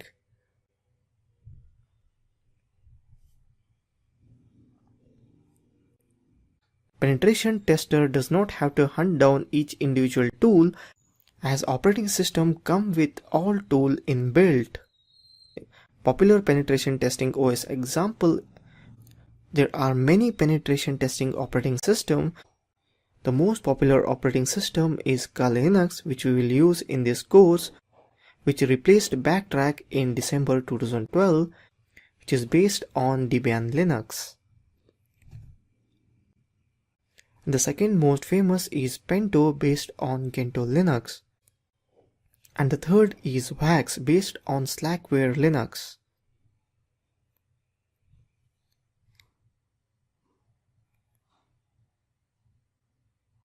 There are many more operating systems dedicated to penetration testing, each more or less dedicated to some specific field, but the Kali Linux is the one which comes with many inbuilt tools and you can use it to very broad range. We got even popular software framework for penetration testing like Metasploit project, which we will see in this tutorial in depth, Nmap, W3AF, OWASP-Zap, Burp Suite. Almost all of them and even more we will see in depth in this course. Anderson, who closely worked with NSC, which is government agencies to study system security, has described a general attack sequence in steps. First step is finding an exploitable vulnerability. Second, design an attack around it. Then test the attack. Seize a line in use. Enter the attack. And finally exploit the entry for information recovery.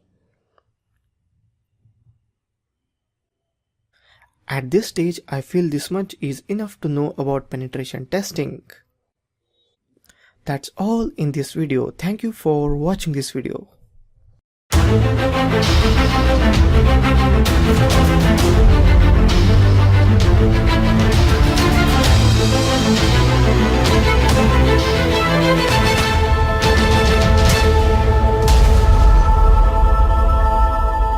Welcome. In this video we will see building basic HTML site. First, what you need is Notepad++ software. See video description for link to Notepad++ site. Download and install it. So now we are ready. Now we will build basic site using HTML in Notepad++. HTML stands for Hypertext Markup Language. First, I will declare a tag that is doctype HTML. I will open the HTML tag and close the HTML tag. This is how HTML tag is opened and closed. As human being has head and body, so do website have. Now I will add head and body to this HTML tag. I will open head tag and close the head tag. Open body tag and close the body tag. In head tag, I will open one more tag, that is title. Inside title tag, I will write this is title and close the title tag. In body tag, I will write I am the body. Now I will save it as index.html. Now I will run it using Google Chrome. You can see here basic HTML site is ready, where the title of the page is this is title and the body says I am the body. I am the body is in small letter. To change it, I will add one more tag to it, that is h1 tag. I'll open and close the h1 tag to the word that is I am the body. Now I'll save it and run again in the browser. Now you can see the height of the font is changed. In the same way, you can use h2, h3, h4 and so on. The height will keep on reducing depending upon the number you use. Run again in browser and it is done. You have just now learned to build a basic site using Notepad++ software and few HTML codes. In next video we will see few more codes in HTML. That's all in this video. Thank you for watching this video.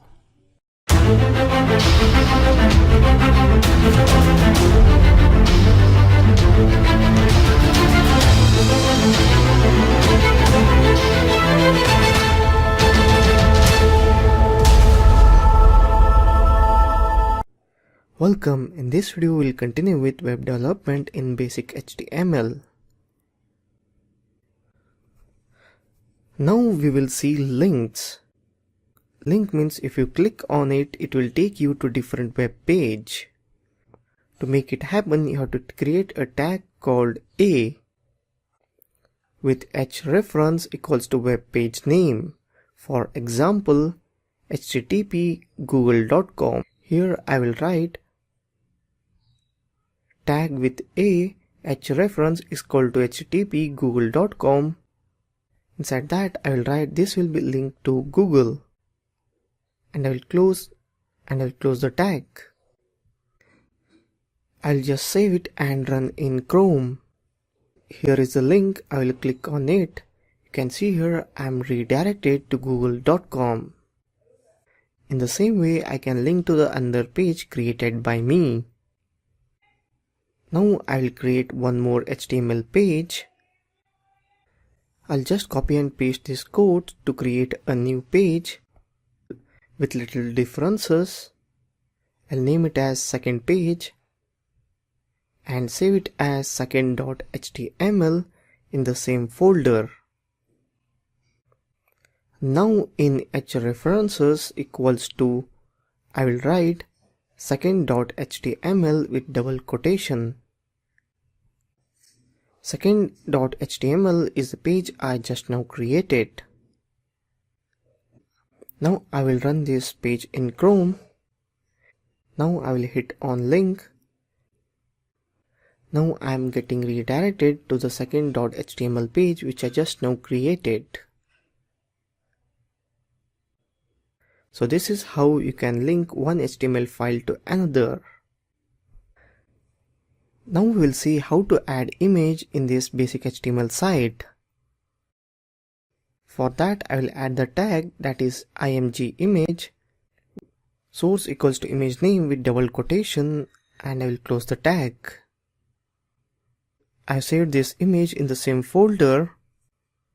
Now I will save it and run in Chrome. So now image shows up in our basic HTML site.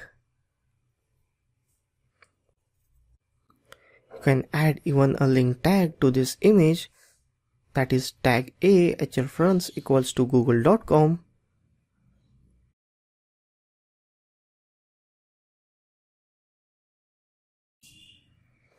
Close the link tag. Now run it again. Now if I press on this image, I'll be redirected to google.com. So this is how you insert image in basic HTML site and link it to some website. Moreover, you can resize this image by writing height equals to the number. You can see here the size of the image is varied.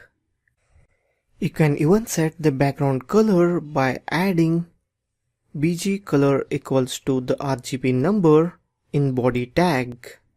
If you Google RGB value for particular color, you will get it.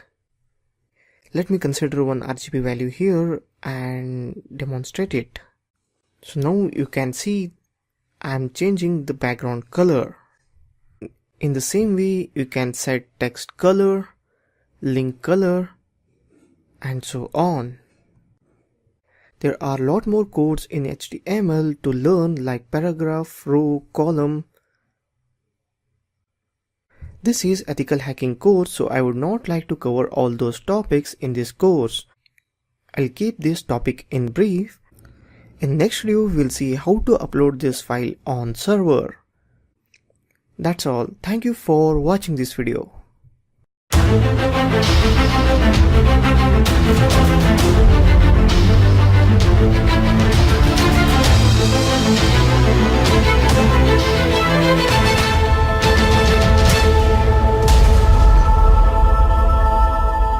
Welcome. In this video we will see hosting web page online.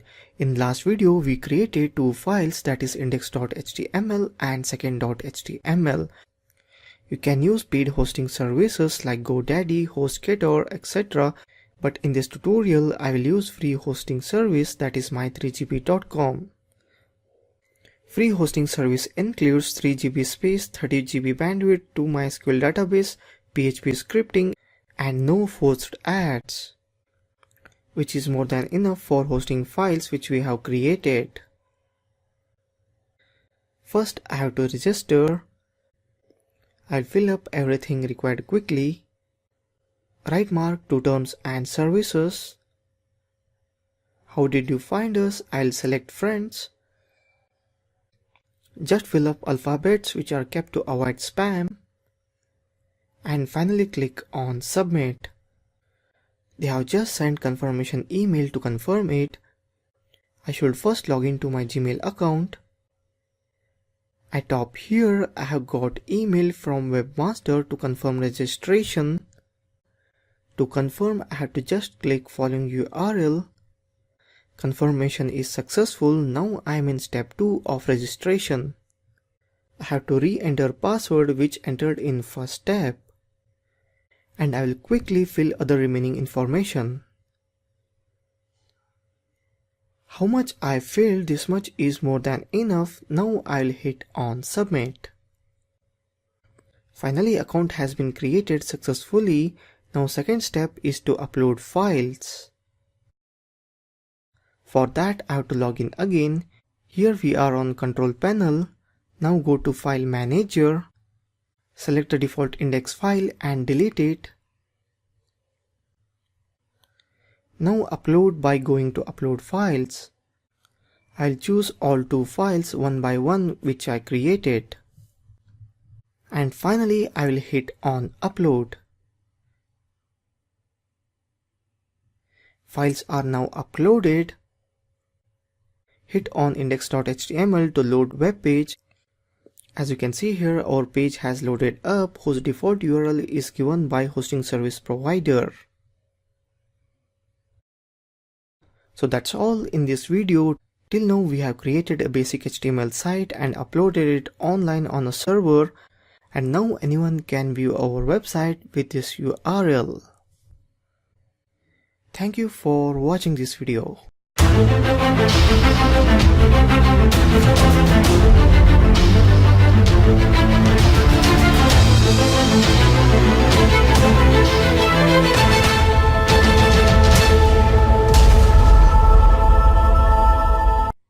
Welcome. In this video we'll continue with web development, but in this video we'll see modifying a website or a web template.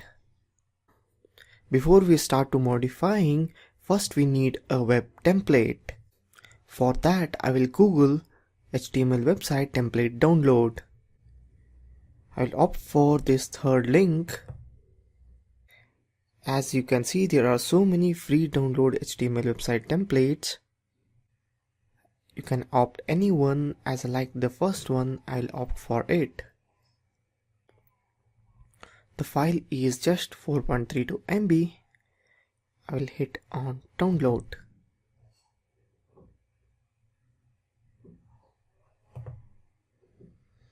Let the download finish. Instead of starting web development from scratch, you can opt for any ready-made template and modify according to your need. Download complete.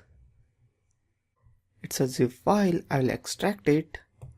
Here it is, one page response HTML template. Here is the index file. I'll run it using Chrome. The website template loaded up. It just looked like a normal website, but it's just a template. You can add your own logo. Here you can add your own company name. You can alter these names according to your need. Let me show you how to do it. First we will see in Notepad++. For example, I want to modify this home as house. So for that, I'll open this index with Notepad++. Now I will press Ctrl and F to get the find box. Here I will search for home. You can see here the ID equals to home, but actually we want what it is written here. We don't want to change any kind of ID. So I'll hit on next. So here it is, home, about us, privacy policy and sitemap. Here I'll modify as house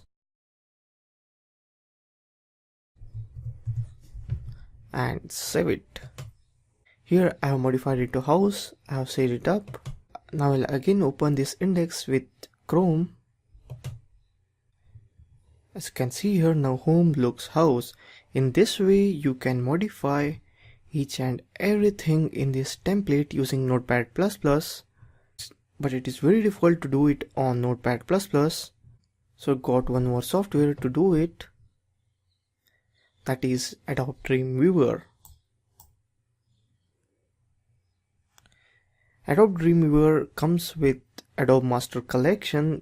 You can download it from official website with 1 month trial period, or else you can buy the Master Collection as I have bought. I'll right click on index and open with Adobe Dreamweaver CS6. The website is now in design mode. If I want to see it how it is, I just hit on this live button. Website will show up as it is. If I hit on home, this will show up, and if I hit on about, it will just scroll down to about. I'll hit on services, it will go to service, and so on.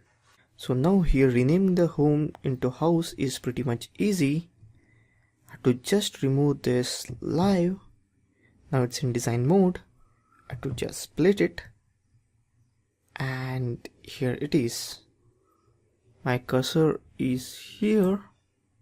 If I just click on here, the cursor will be here. Here I can rename. Here is the home. If I click on team, the cursor will come the right place. Now I will rename it as house, and I will save it. We'll get back to design mode and live. Now it is house. So in the same way you can modify the image and everything here. We'll see this contact us form in next video. It is related to PHP.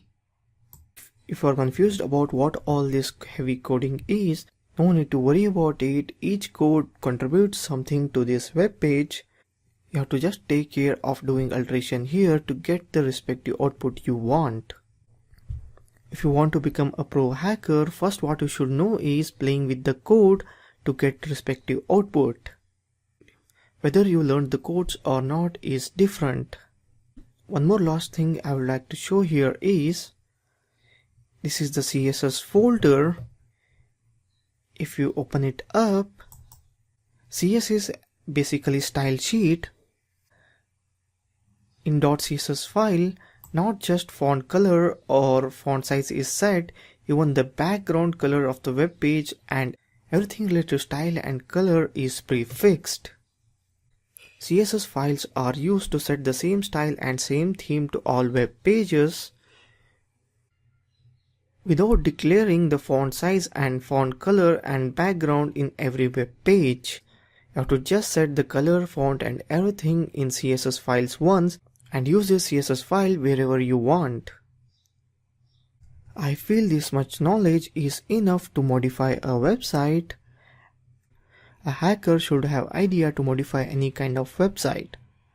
That's all. Thank you for watching this video.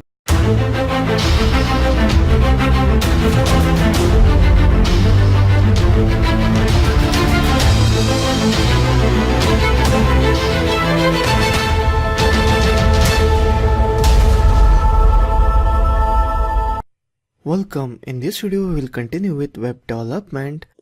In this video we will see where you can download the free template and where you can purchase the premium templates. For free HTML template there are so many websites, you have to just search for it and download it. For example, I will search for free HTML website template. There are so many websites here, you can opt for any one. Last time I had opted this third link in the before video. Let me check out this first one. As you can see here, there are so many good templates even for free of cost. You can use them as it is. You can just download them and edit according to your need. The same website, they have even option for premium templates. CSS stands for Cascade Style Sheet. This one look impressive. Let me check it out. Let me check the demo. It's premium template, but I have seen many more free template which is better than this premium template. You have to pay somewhat 30 euros to purchase it. There are so many, but I would like to show you one site where you can get the best premium template. That is ThemeForest. ThemeForest has very wide collection of premium templates. Pricing starts from $2 to $100 or sometimes even more. Just search for HTML website template. You'll get many. Better to choose the one with the best rating. One more thing you have to remember when you use the purchase template, you can use it for only one website when you have bought the license for one website. If you want to use for many, you have to buy multiple licenses. Yeah, this looks interesting. Very much impressive. Premium templates are worth money. It just costs $17. You can benefit a lot from this website. I'm not saying that the premium websites are the only best. You can even get free templates which are far more better than the premium one. It just depends upon you how you search it and what kind of taste you have.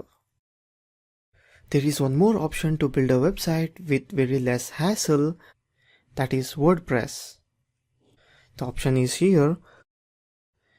For an end user, it's very difficult to recognize the difference between the HTML site and the WordPress site as it looks similar at great extent, but a hacker or developer will easily recognize it. Basically, you can't edit the WordPress site from the knowledge you acquired in this course because modifying WordPress site is different from modifying HTML site. Installation of WordPress, modifying the WordPress template is completely a whole different topic. You can opt for a different course on WordPress.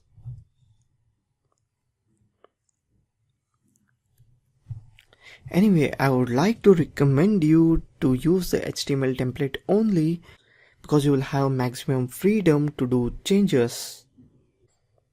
That's all in this video. I hope you got idea where you can get your web template. I feel ethical hackers should have all knowledge regarding basic web development. So I have covered web development in brief in this course.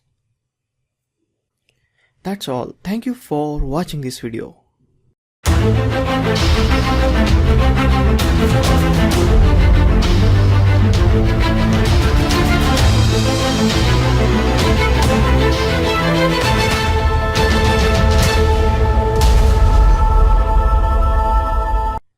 Welcome. In this video we will see web development programming languages.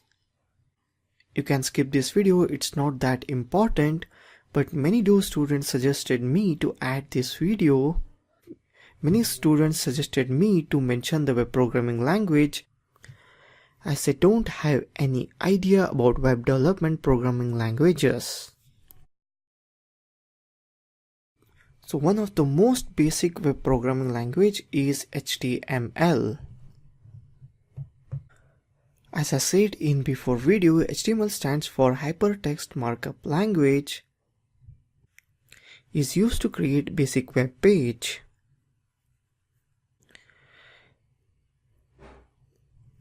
This is how the codes of HTML look. HTML is full of tags. HTML is a very basic web programming language. You can do lots more basic things inside that, but not advanced thing. For that they have introduced HTML4 and HTML5. They will keep on updating with the new version of HTML. To start web development, I feel HTML is the best and a hacker should have idea about HTML. Next is PHP. PHP is server-sided scripting language designed for web development but also used as general purpose programming language.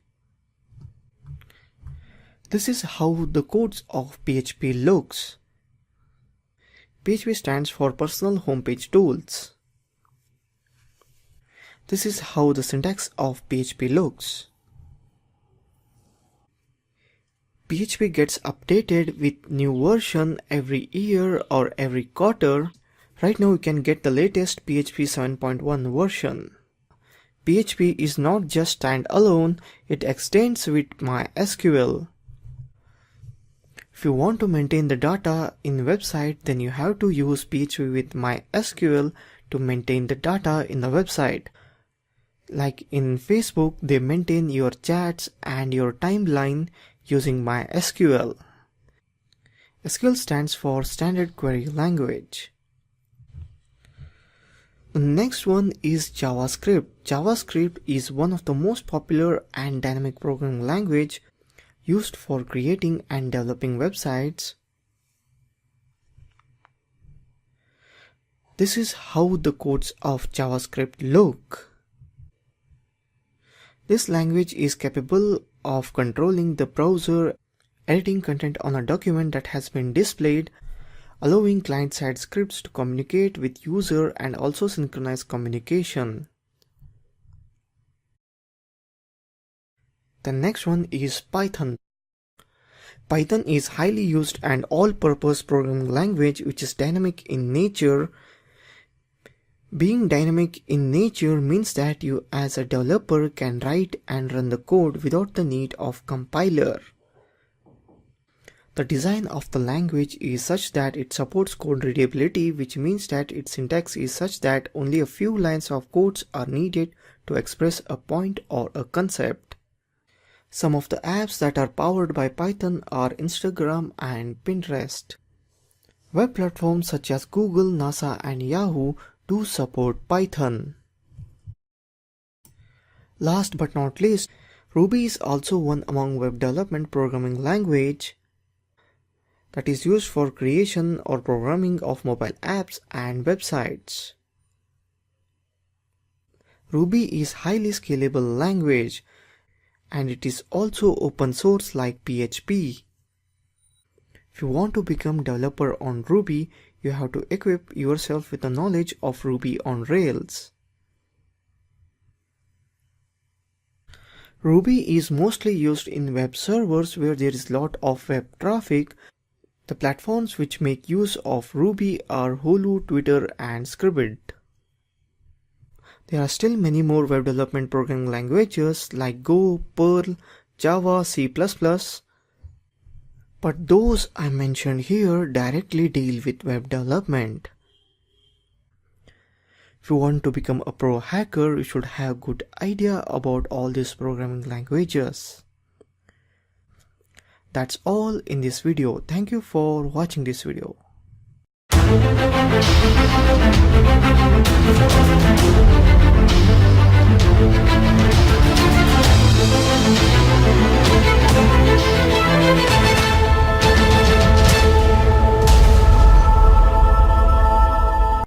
Welcome. In this video we will see introduction to web servers.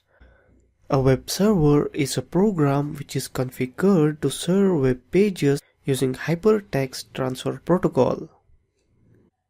Server content is usually in HTML or PHP documents and link it to images, scripts and texts. Web server has an IP address and possibly a domain name. For example, if you enter www.google.com, the Google page will appear. This sends a request to server whose domain name is google.com.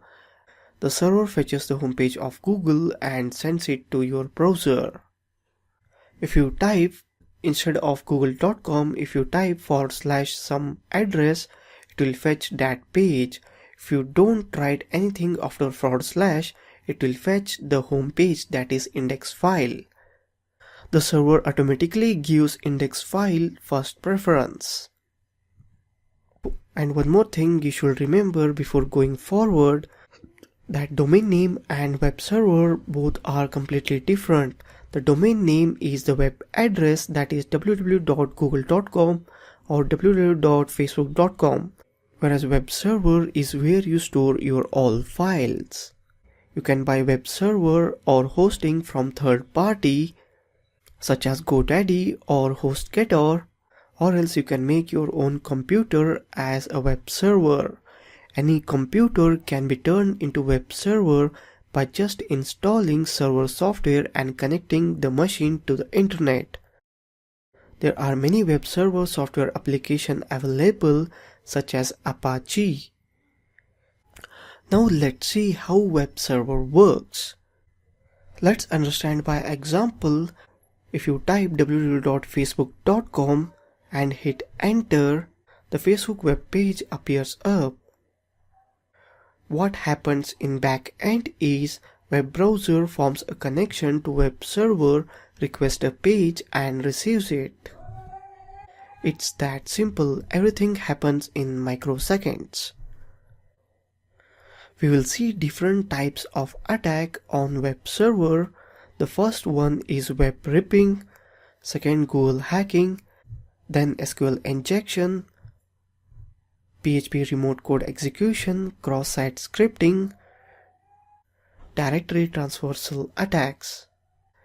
I'm not saying these are the only attacks on web server, there are still many more. If I get time, I will add still more. But in this course, we will see all these in depth by doing it by ourselves. In next video, we will see web ripping and other attacks. That's all in this video. Thank you for watching this video.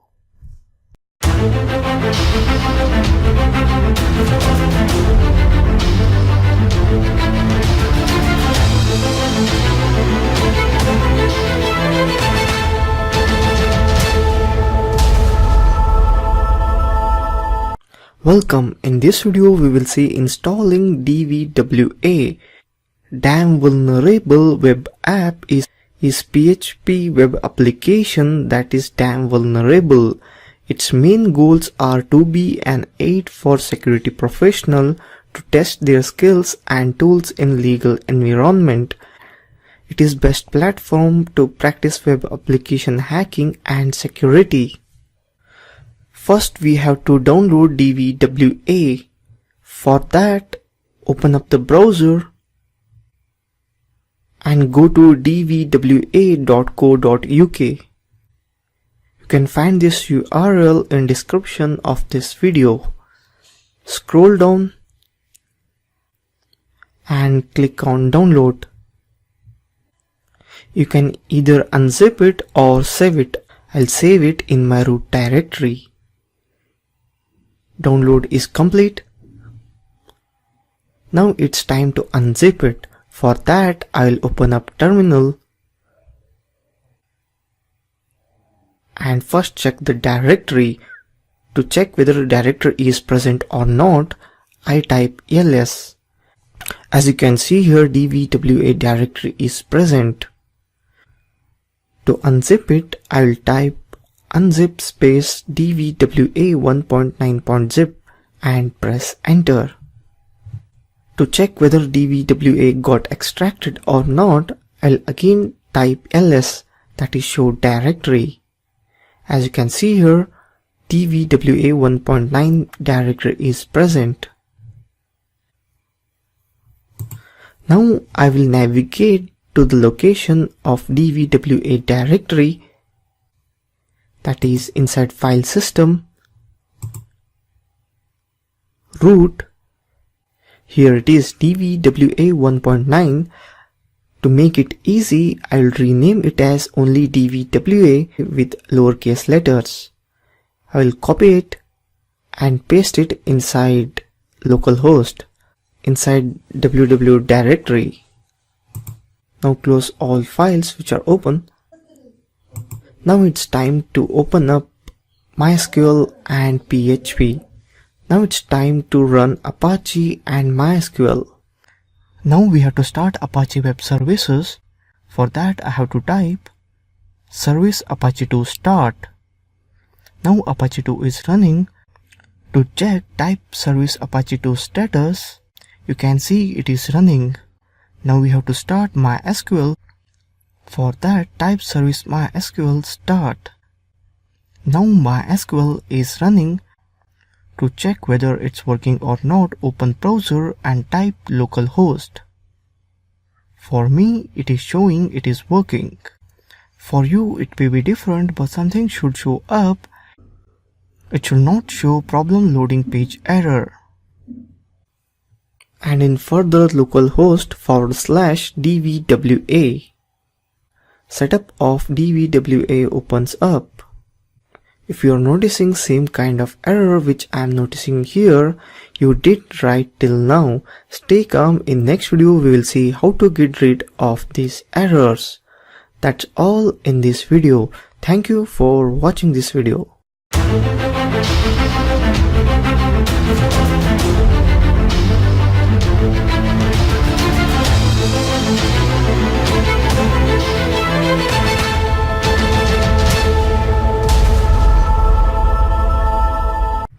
Welcome. In this video we will continue with setting up DVWA. If you had got error which I had got, it is because of not setting up right MySQL root password in config file. For that, first you have to set up password for MySQL and later change password in config file. We will start with setting up password of MySQL. Step 1. Stop the MySQL service. For that I will type /etc/init.d/MySQL space stop and I will press enter. MySQL stopped successfully. Now step 2. Start the MySQL server process with the skip grant tables option so that it will not prompt for password. For that I will type MySQL d _safe skip grant tables space ampersandage and press enter. Now step 3. Connect to MySQL server as root server.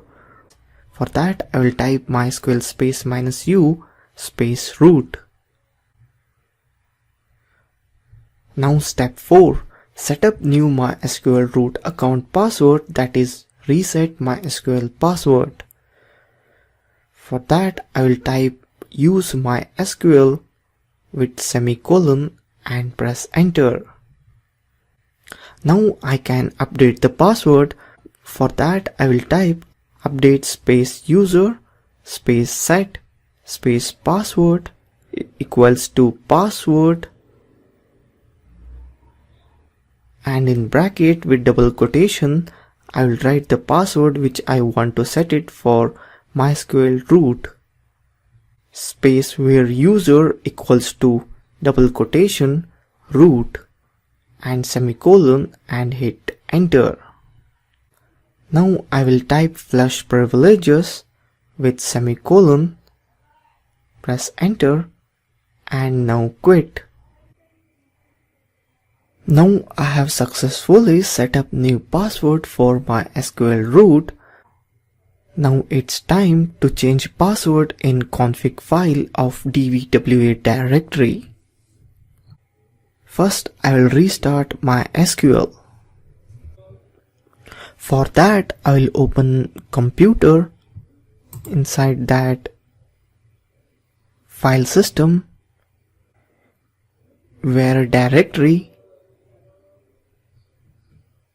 www directory, in that dvwa directory, and in that config.inc.php file with leafpad, and edit the password to which I had set to my SQL root, that is softdust, and I will save it.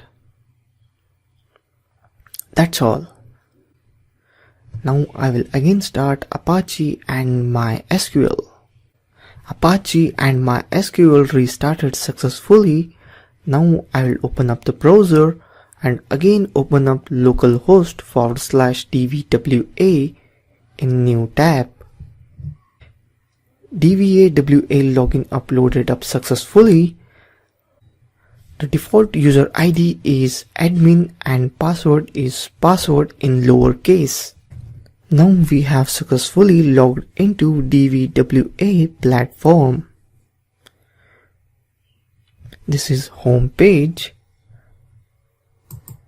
where general instructions are given and few warning and disclaimers. In next video we will see brute force. We will use this section to hack the user ID and password by list of passwords. In next video we will brute force this login using Hydra. In upcoming video I will do my best to cover this all section, that is file inclusion, file uploads, SQL injection, accesses, cross-site scripting and all. I will keep on updating these codes day to day. If you got any suggestion, send me message or post it in discussion. I will sure see it. Okay. So that's all in this video. We have successfully set it up DVWA platform to check our hacking skills. Thank you for watching this video.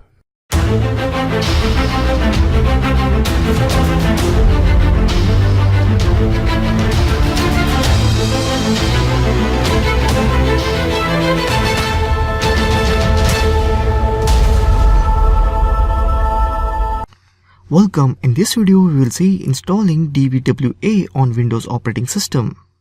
First we need XAMPP. For that I will just Google search for XAMPP. So here is download option for XAMPP. Just hit on download and download it. As I have already downloaded XAMPP, so I'll just open the downloaded file. So here it is. I'll just double click on it. Setup is ready. I'll just hit on next. It is saying the selected folder is not empty. So for that I'll just open the C drive and delete the XAMPP folder which was before. Now it does not exist. So now I can install. Next, just close this browser window. Next, preparing to install. If you have no idea what is XAMPP, it is just a basic simple software which helps you to create a local server on your system. I'll just fast forward this video as setup takes lots of time. After completing of XAMPP setup wizard, it will ask you, do you want to start the control panel now? Just right mark on the box and hit on finish.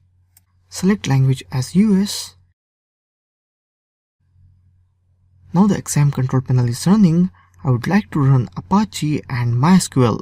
It will ask for a permission. For firewall, just allow the access.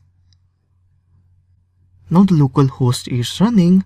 To take a look on localhost, in browser I will just type localhost. So here it is, XAMPP Apache. Now we need DVWA, that is damn vulnerable web application.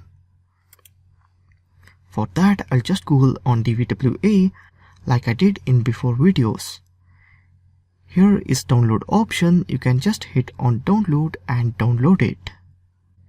As I already downloaded the DVWA and unzipped it, here it is DVWA.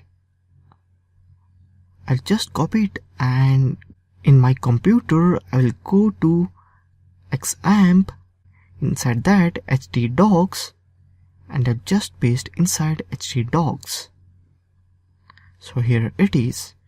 To make it simple, I'll rename it as DVWA in lowercase. Now I will open DVWA in browser. For that I will just go to localhost /DVWA/. The DVWA setup opens up, but there is some problem. If I hit on create or reset database, nothing is happening. It's because I have not given DVWA the user ID and password of database. I mean the user ID and database of XAMPP.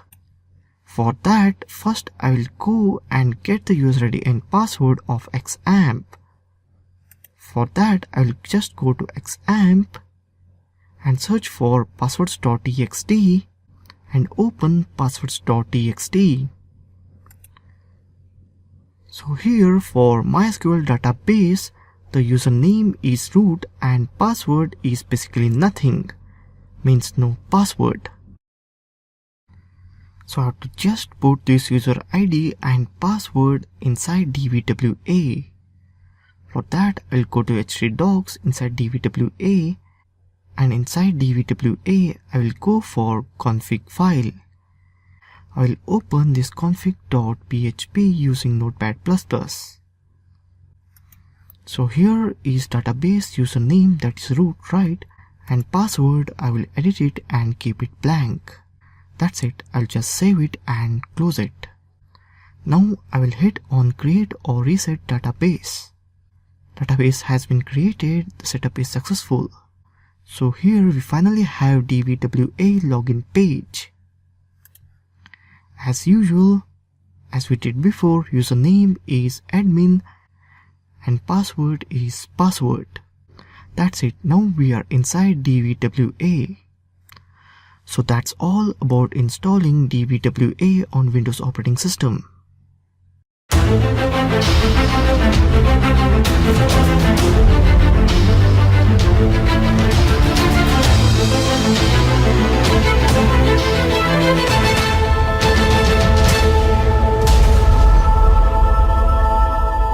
Welcome, in this video we'll see programming.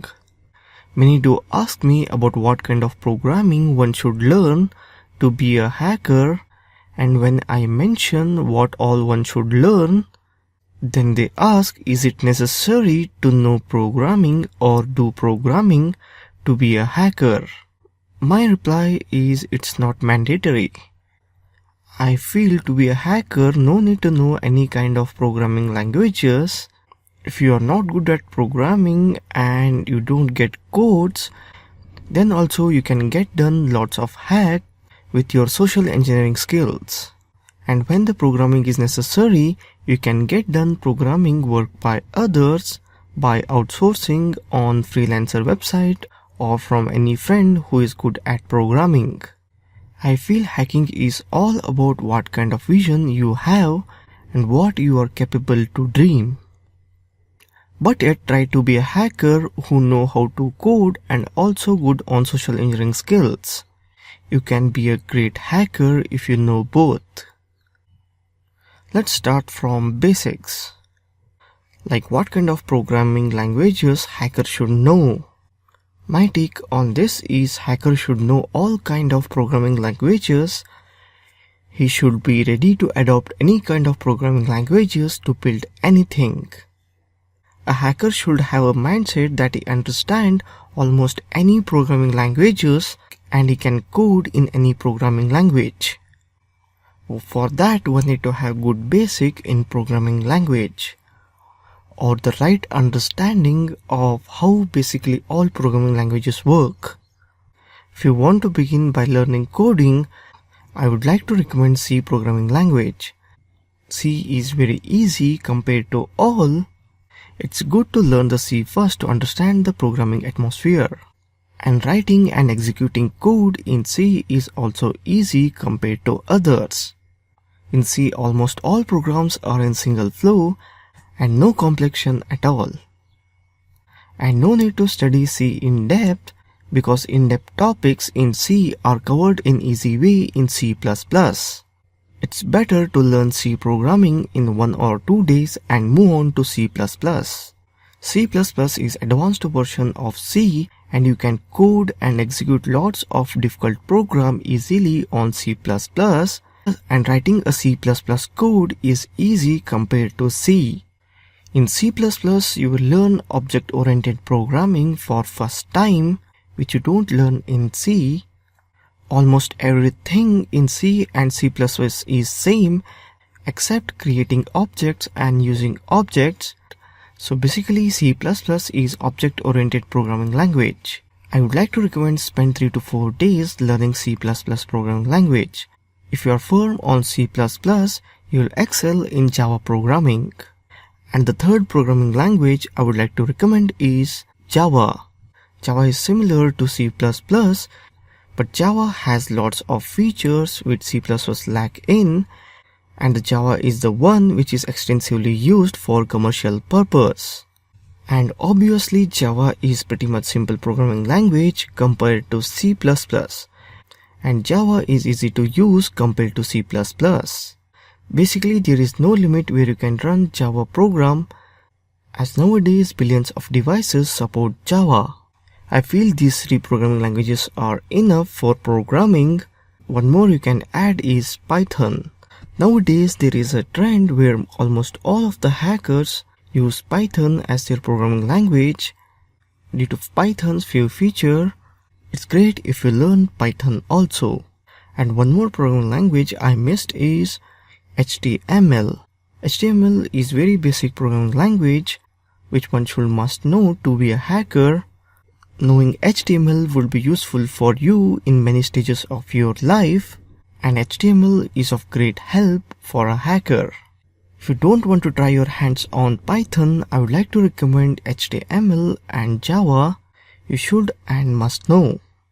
And basically if you get to know Java, you can know any kind of programming language because the theme of almost all programming language is similar to the Java.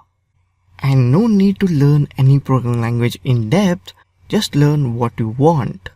Like if you are going to develop any hacking software, just learn what all codes you will use. So that's all in introduction of programming to be an ethical hacker. In upcoming video, I will cover all these programming languages in brief. That's all. Thank you for watching this video.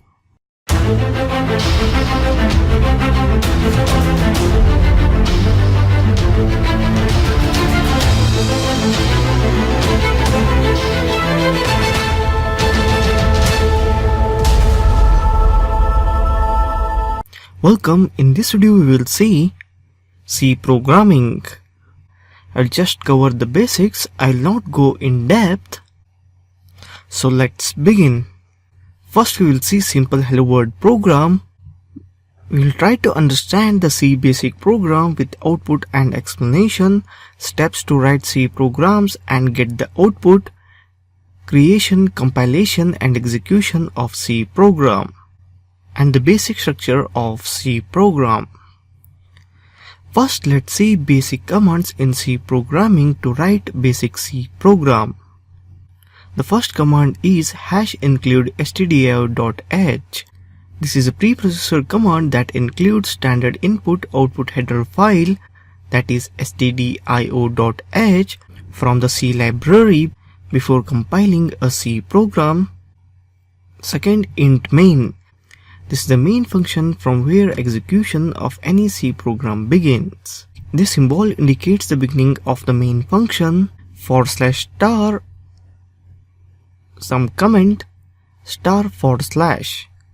whatever is written inside /* and */ in any C program won't be considered for compilation and execution. Printf hello world. Hello world with double quotation and the bracket ends with semicolon. Printf command prints the output onto the screen. getch. This command waits for any character input from keyboard. Return 0. This command terminates C program, that is main function, and returns 0. This indicates the end of main function. Without wasting our time, let's begin on executing C programs. Open a browser and type this URL, that is codechef.com/IDE. When the web page loads up, you will see this kind of web page. This is an online environment to write C, C++, Java, Python and any kind of programming language. To write any kind of programming language, code, compile and run to get outputs. The default will be set to C++, change it to C. So this is the default one. As you see here, it has preprocessor, that is #include stdio.h and int main and return. If I run this code, status successfully executed, took time 0 and memory 2 KB. I didn't get any kind of output. To get the output, I will use printf. I will write printf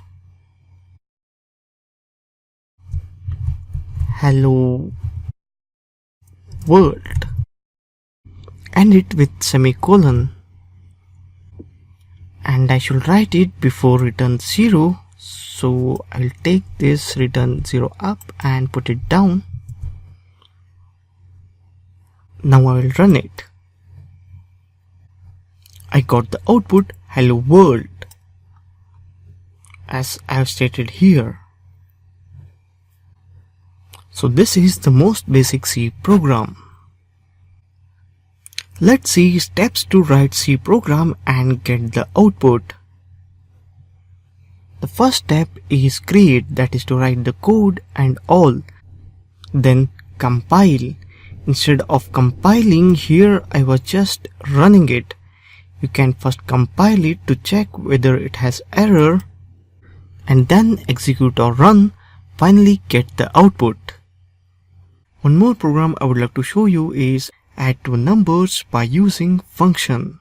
First, as usual, preprocessor statement, that is #include stdio.h, int main, and I will not write void inside it because this time it will return some values. Now I will declare 3 integer variable, as I need 3 variables to add to number and give output. I will state it as int, that is integer type, num1, num2 and res, that is result, and it with semicolon. Now I will put a printf statement to get output, to get input from user. That is printf enter the 2 numbers. Now I want to take input from the user. For that I will write scanf double quotation %d and %d. I'm going to take 2 numbers, that's why 2 times %d, comma. Now I will mention the variables inside scanf, that is &num1, &num2. So the 2 input numbers will be stored in num1 and num2. Now I will call the function with 2 parameters, that is sum bracket num1 comma num2, and it will be equals to res, that is result. Sum is a function, Whatever number goes inside that sum, it will add it and give the output. And finally, printf statement, that is double quotation addition of two number is, and return 0. I will close the bracket. Now I will write sum function, that is int sum, int num1, int num2. Sum function will take num1 and num2 variables inside it, and I will declare one more variable, that is int num3. Num3 equals to num1 plus num2, and return num3. That's all. When I will run this program, the output will come, enter the two numbers. I will enter 7 and 5 and hit enter. Then the addition of two numbers is 12. That's all. The flow of this program is pretty much simple. First it gives output. First it executes the printf statement, that is enter the two number. Then the user enters two number, that is num1 and num2. Then it calls the function, that is sum. The sum function adds the two number and returns the addition of two number, and finally the output of addition of two numbers.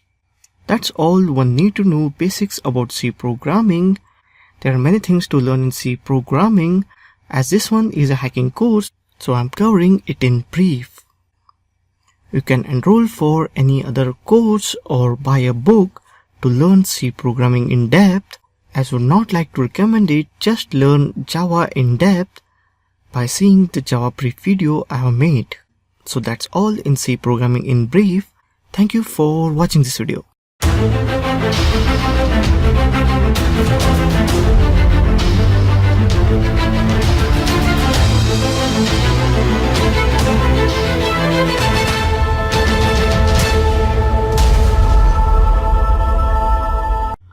Welcome. In this video we will see C++ program. C++ program, it can be defined as a collection of objects that communicate via invoking each other's methods. Let us take a brief look into class, object, methods and instance variables. Object. Objects have states and behaviors. Example, dog has a states such as color, name, breed, as well as behaviors, wagging, barking, eating. An object is an instance of a class. A class can be defined as a template or blueprint that describes the behavior or states that object of its type support. Methods. A method is basically a behavior. A class can contain many methods. It is in method where the logics are written, data is manipulated, and all the actions are executed. Instance variables. Each object has its unique set of instance variables. An object state is created by the values assigned to these instance variables. Let us look at a simple C++ code that would print hello world. The C++ language defines several headers which contain information that is either necessary or useful to your program. For this program, the header IOStream is needed. That is #include IOStream. Using namespace std tells the compiler to use the std namespace. Namespaces are relatively recent addition to C++. Main is where the execution begins, is a single line comment available in C++. Single line comments begin with // and stop at the end of the line. The line int main is the main function where program execution begins. The next line cout, this is my first C++ program, causes the message this is my first C++ program to be displayed on the screen. The next line cout hello world causes the message this is my first C++ program to be displayed on the screen. The next line return 0 terminates the main function and causes it to return the value 0 to the calling process. Now one step further, let's see classes and objects in C++. I am specifically mentioning classes and objects in this brief introduction to C++ program, in this brief coverage of C++ program, because class and objects are integral part of C++ program which are not in C. A class definition starts with the keyword class followed by the class name, that's we have written here box, and the class body, enclosed by a pair of curly braces, and it ends with semicolon. Here the class name is box and the keyword public determines the access attribute of the member of the class that follow it. A public member can be accessed from outside the class anywhere within the scope of the class object. We can also specify the member of class as private or protected. Now object. A class provides a blueprint for object, so basically an object is created from a class. We declare object of a class with exactly same sort of declaration that we declare variable of basic type. Like this, box, box1, box, box2. Here we are just declaring box1 as a type of box and box2 as a type of box. So now box1 and box2 will have its own length, breadth and height, because the object box1 and box2 are derived from the class box. Now let's see in a program how we use it. In the program, same way I have defined the class that is box, and inside main I have created the objects that is box1 and box2. Here in this program I will calculate the volume, so I will write it as double volume equals to 0.0. Double is one step further to end, that is it will include the decimal number that is up to the point like 5.4, 5.6. Integer just takes 5.4 as 5, but double take it as 5.4 as a 5.4 itself. Now I will assign the value to box1 and box2 with different height, length and breadth in this way. Now we'll calculate the volume of box 1, that is volume 1 equals to height into length into breadth of box 1, and output it. Say out volume of box, volume and line. In the same way for box 2 and return. When the code is compiled and executed, it produces the following result, that is volume of box 1 and volume of box 2. That is the volume of box 1 and volume of box 2, like this. So this is how classes are created and objects are created and used. This is very integral part of C++ program, so that's why I have mentioned in this brief video on C++ program. There is still many more to learn in C++ program, but what I would like to say is no need to waste time in understanding C++ in depth. Just understand this class and object and move on to Java. In Java you can learn the things in depth and use it. As this is ethical hacking course, I will end the brief introduction of C++ program at this point. If you want, you can enroll to C++ in-depth course. If you are really interested, I don't think it's worth it. Just cover Java in depth. That's it. Thank you for watching this video.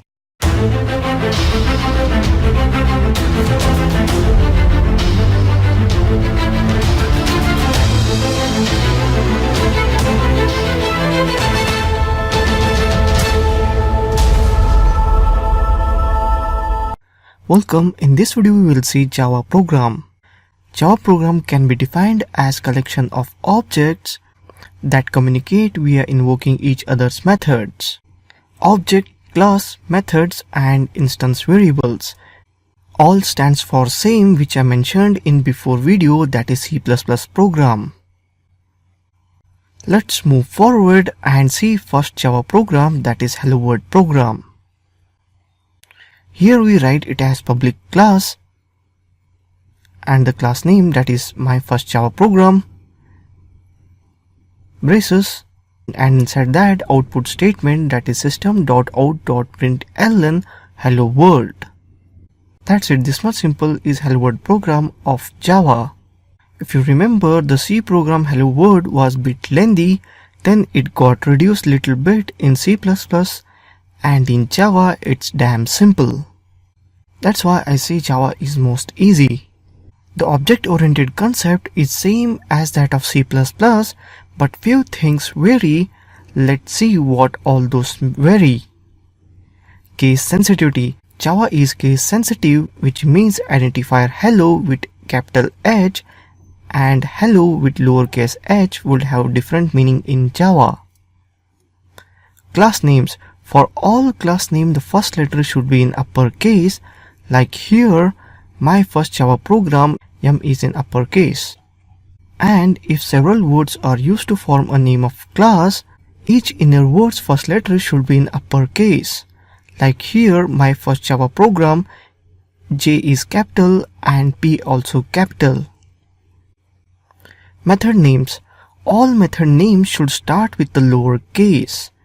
Like here, my method name. Like here, void main. And if several words are used to form the name of the method, then each inner word's first letter should be in uppercase.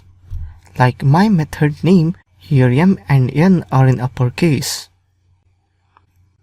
Program file name. Name of program file should exactly match the class name. That is, when saving the file, you should save it using the class name and append .java to the end of the name.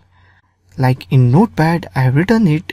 When I go to save, at the end I should write the class name, that is my Java first class .java. Public static void main string argument. The Java program processing starts from the main method, which is mandatory part of every Java program. There is still a lot to learn in Java. Now let's see bit advanced, that is classes in Java, constructors, and creating an object in Java. As usual, like C++, a class is blueprint from which individual objects are created. This is how a class in Java looks. Public class dog. Inside that, string breed, integer type age, string color, void barking, void hungry, void sleeping. So class contains a local variables that is defined inside methods, instance variable, and class variables. So this is how a basic class looks. Now let's see constructors. Every class has a constructor. If we do not explicitly write a constructor for a class, the Java compiler builds default constructor for that class. Each time a new object is created, at least one constructor will be invoked. The main rule of constructors is that they should have the same name as a class, and a class can have more than one constructors. Like here, public class puppy, inside that public puppy, and public puppy, string name. This constructor has one parameter, name. Now this much is enough. Let's see creating an object in Java. There are basically 3 steps creating an object from a class. First is declaration, a variable declaration with variable name with an object. Then instantiation, that is the new keyword is used to create the object. Then initialization. The new keyword is followed by a call to a constructor. This call initializes the new object. And here is an example of creating an object. Public class puppy, the string name. This is a constructor which has system.out.println and the pass name is plus name. It just outputs the name which is passed to this constructor. And here it is void main. In void name we pass the name Tommy to the constructor by first declaration, that is puppy, then instantiation, that is the new keyword, that is my puppy, and then initialization by using new word, that is equals to new puppy, and the name we want to send, that is Tommy. When the program is run, the void main passes the string Tommy to the constructor public puppy, the constructor prints out the past name is Tommy. That's all. I have covered these things in brief. You can go this in even depth. I will not cover Java in depth because it's an ethical hacking course, not a programming course.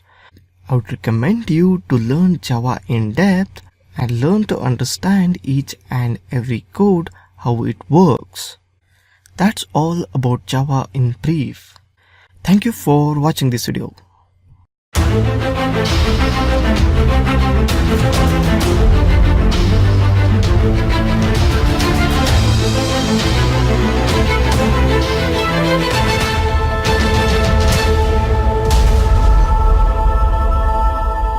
Welcome. In this video we will see Python program. The Python language has many similarities to Perl, C and Java. However, there are some definite differences between the languages. Let us know Python by executing it. First, in interactive mode programming. For that, load into Linux operating system or any kind of Linux operating system which has Python installed. I would like to recommend Linux operating system because at the start of tutorial I have covered where to get Linux operating system and how to install it and everything. So after booting into Linux operating system, open terminal and type Python and hit enter. You will get the information about which version Python is installed, day and date of last update, and you will get one prompt. So let's write now our first hello world program for Python, that is in interactive mode programming. Just type print hello Python. If you are running new version of Python, then you will need to use print statement with parentheses. Like in C we used to write, that is print parentheses hello Python. If you got the old version, just write print hello Python without parentheses and hit enter. You will get the output as hello Python. So this is how one writes hello world program in interactive mode using Python. Now let's see same hello world program in script mode. Let us write a simple Python program in a script. The Python files have extension .py, so type print hello Python. So save it in test.py. Now try to run it by typing in terminal python space test.py and hit enter. This produces the result hello Python. So this is another way to execute a Python script. So we saw how to write hello world program in interactive mode as well as script mode. Now the object-oriented part of Python. You will get the object-oriented part of Python if you got the object-oriented part of Java and C++, because in it's all three same with few little differences. First, see how to create a class. This is how a class looks. A class statement creates a new class definition. The name of the class immediately follows the keyword class followed by a colon. The class has documentation string with single quotation. The class would consist of all component statement defining class members, data attributes and function. So this is the example of simple Python class. The class name is employee. The string is common base class for all employees. The variable emp count is variable whose value is shared among all instances of this class. This can be accessed as employee.empcount from inside the class or outside the class. The first method _init_ is a special method which is called class constructor or initialization method that a Python calls when you create a new instance of this class. You declare other class method like normal function with the exception that the first argument to each method is self. Python adds the self argument to the list for you. You do not need to include it when you call the methods. Now creating instance objects. To create instance of a class, you call the class using class name and pass in whatever argument in its init method accepts, like this one. Now accessing attributes. You can access object's attribute using the dot operator with object. The class variable will be accessed like this. That is employee1.display.employee and so on, and the output code, that is print. Now putting all the concept together, this is what the program we get. When this code is executed, it produces the following results. You got that the object-oriented concept of Java, C++ and Python is basically same, they just write in different way. So being a hacker, instead of learning each and everything in depth, just try to understand what the code speaks and what things are going on inside the code. That's all. It's left to you, you will study the Python in depth or not, but I would like to recommend study the Java in depth because it will help you a lot, because almost all of the programming languages are adopting the object-oriented concept from Java. If you got the Java, means you can basically understand any kind of object-oriented programming, which is very much essential for an hacker. That's all. Thank you for watching this video.